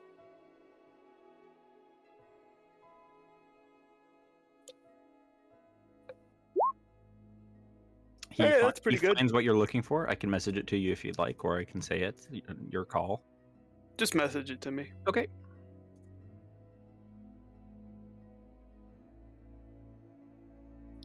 While I'm doing that, if anybody else can go and do their things. Let's see. You had said something about there being a dragon in the area recently. There were Oh. there were rumors that the Empire was hiding the presence of a dragon in the Steel Peaks, because they had told everyone that they had exterminated the last dragons in the Empire. So if there was one, it would make them look bad. I would like, even though I don't really expect to find this necessarily, but since that's the only thing I could think of that I'd really want information of from a military standpoint, and this seems like the place I would find that, I'd like to hire a guide to try to help me find any information on that without telling them exactly what I'm looking for. Like, I don't. Okay. Yeah. Sure. You find information on Yggdrasara, the dragon who was slain by the legendary hero long ago, is claimed to be the last dragon in the Empire. That is a female dragon, and it is rumored that several eggs were stolen from her nest after she was slain, but the Empire, of course, denies this as nonsense and says that they destroyed all of the eggs. Are the eggs hidden in like Area 52? Well, there are no Steve, eggs, clearly, right? Oh, well, right, of course. I mean, according to conspiracy theorists. According to conspiracy theorists, the eggs were just left in nature by people who didn't want the dragons to be exterminated and would have hatched on their own by now. Environmental terrorists. Yes.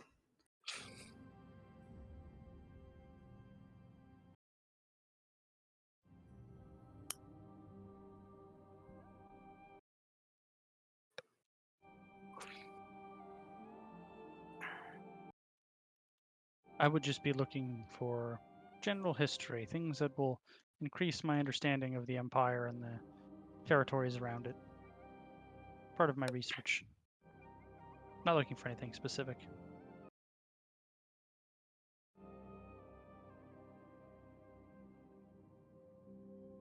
Okay, you can make a check as well if you like. I'm going to send this thing to Corinne, so just give me 1 second.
All right, there's that for you, Aaron.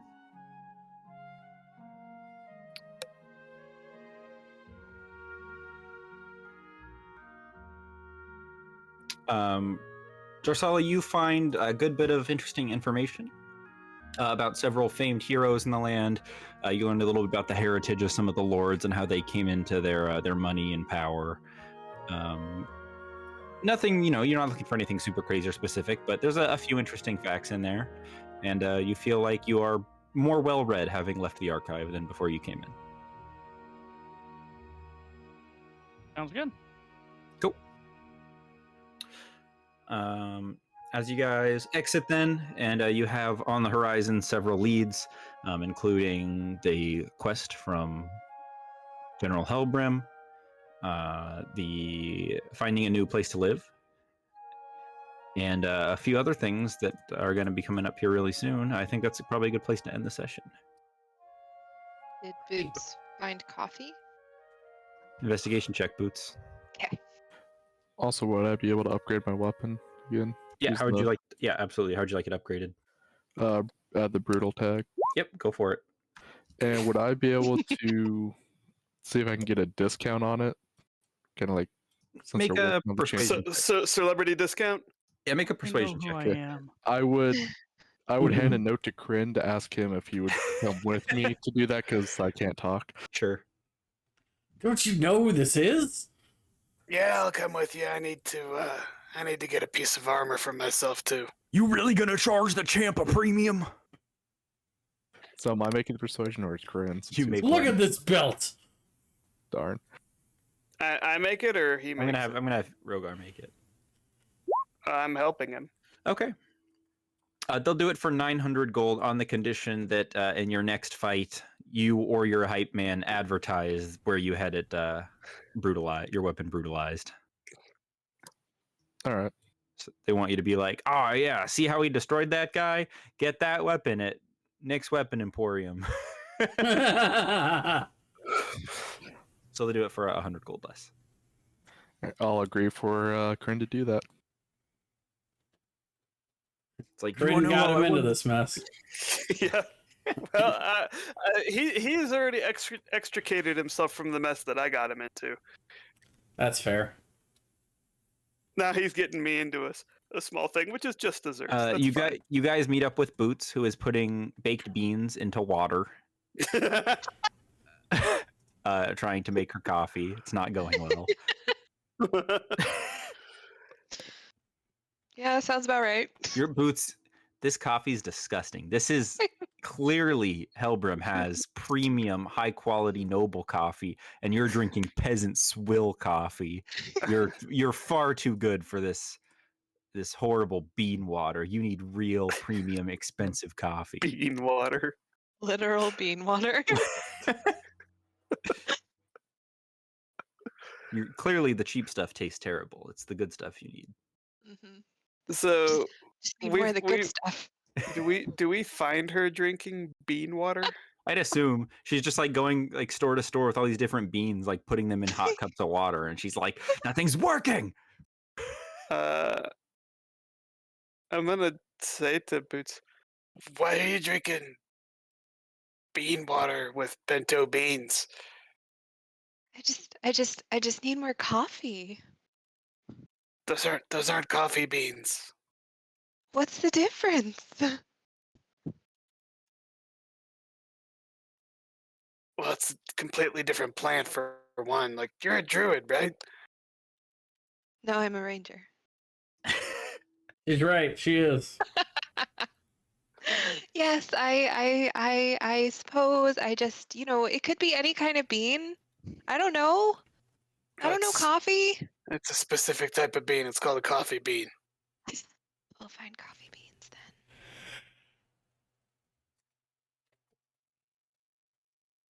Boots I'll is go- very I'll go- sad. I'll go with her and help her find coffee beans. Yeah, I need to make it's an no investigation check, or No, you just go to like the nearest tavern. You're like, "Can I get some coffee?" And they're like, "Yeah, of course." You just hand you a cup of coffee. That I'll was hand the easy. I'll hand the coffee to Boots. Who's still shaking. She like takes it. She's just like her hands just trembling, like it's spilling over the sides of the cup. Uh, And then I would like to buy some glamored armor, please. Oh boy, absolutely. It's a big spender. Yep. Also, Thomas, that was my third tier 2 upgrade, so that would have been 4,000 before the discounts. Would Yep. it be 3,600 with the discount or 900 still? Over 36. All right, and can I also go ahead and buy a bag of holding as well? Yep, 750. wow, you guys have so much gold. Not anymore. Not anymore.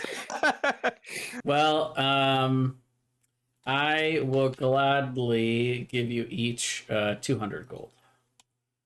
200 Which is gold? not all. Well, I believe that's everything I owe you, Rogar, with a little bit extra, which is my intention. Yeah, I think so.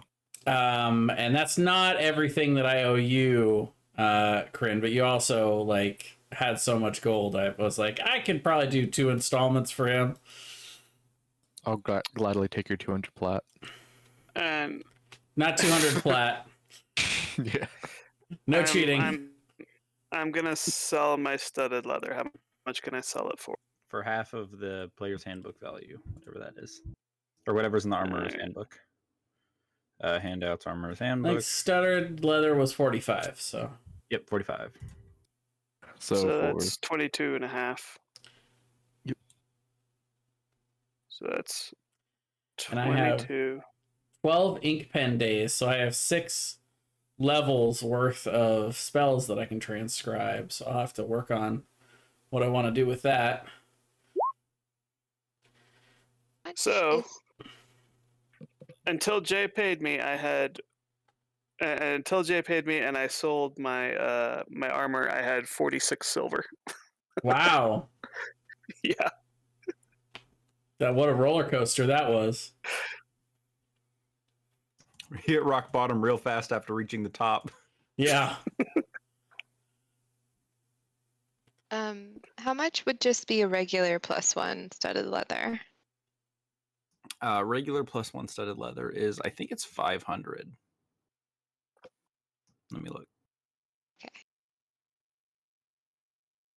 So if it's 500, then I will get it. If it is more than that, I will think about it. Oh, +1 armor is a rare item, Mm-hmm. so it's 2,500. Boo. Then I will not get it.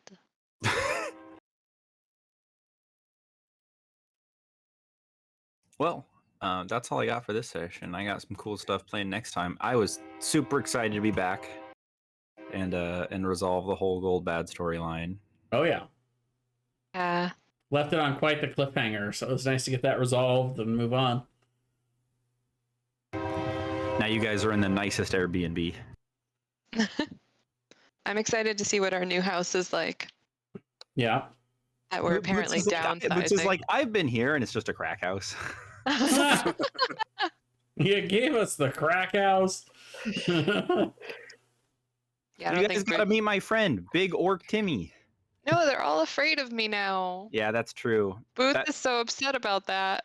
That work complication rumor what that you rolled was rumors have been spread leading people to fear you at your workplace. Which is just not one that you would think would apply to Boots. Yeah.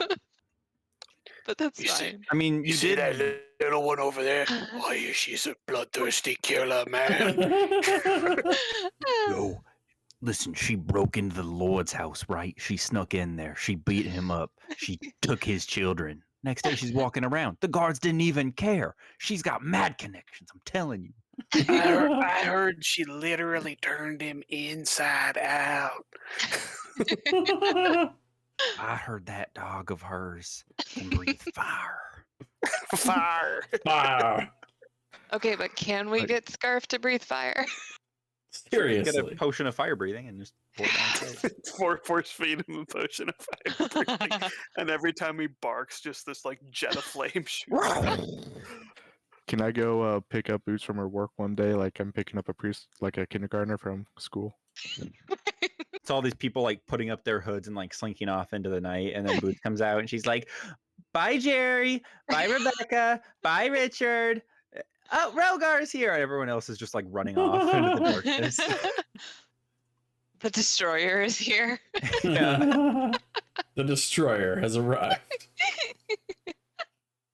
She's got like a cubby with like her little backpack hung on it, and she's just taking it up.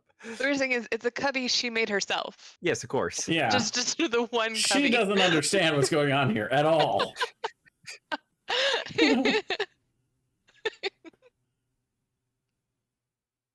That's a great gif. Aaron. That's a good one.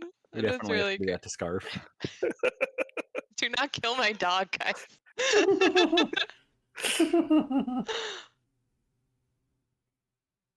Well, that was I like how the fireworks shoots and the dog kind of goes like, "What the fuck was that?" for like 1 second, but doesn't drop. It just keeps running with it.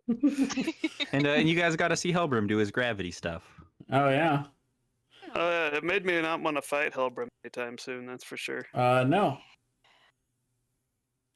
I'm- Hellbrim's cool. I'm surprised we did as well as we did with Goldbad. Moonbeam, man. I know, right?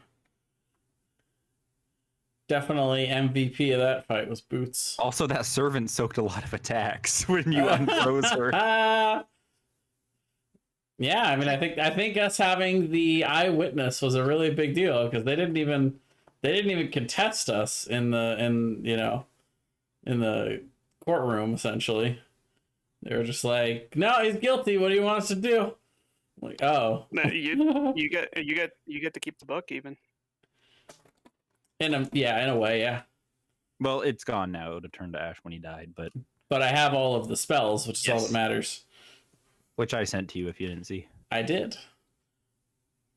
So as soon as we're done with the stream and I turn it off, then I'll take a look and I'll choose what I want to transcribe. Excellent. And you So- would have had about a week of downtime to use that pen, so you could get like 3 or 4 levels of spell inscription as well. Yeah, I've been keeping track of days. Cool. I'm currently up to 12 Excellent. from when I received it. So I could get it. Well, I can't get a 6th level spell because I don't know those yet, but 6 levels worth of spells. And Kryn, you got your information. So I did good. at least some of my information. And I assume it's okay for me to still do work at the Merchants Guild like I had been doing before. So if I wanted to transcribe, Yeah, definitely. yeah, you had said 40% discount for twice the time because I'm doing a copy for them. Correct. So that works out. I've got some gold still. I can make up any difference of anything I feel like we really need. But yeah, I think that's a good place to stop the stream for the day at least. Absolutely. Bye, everybody. So,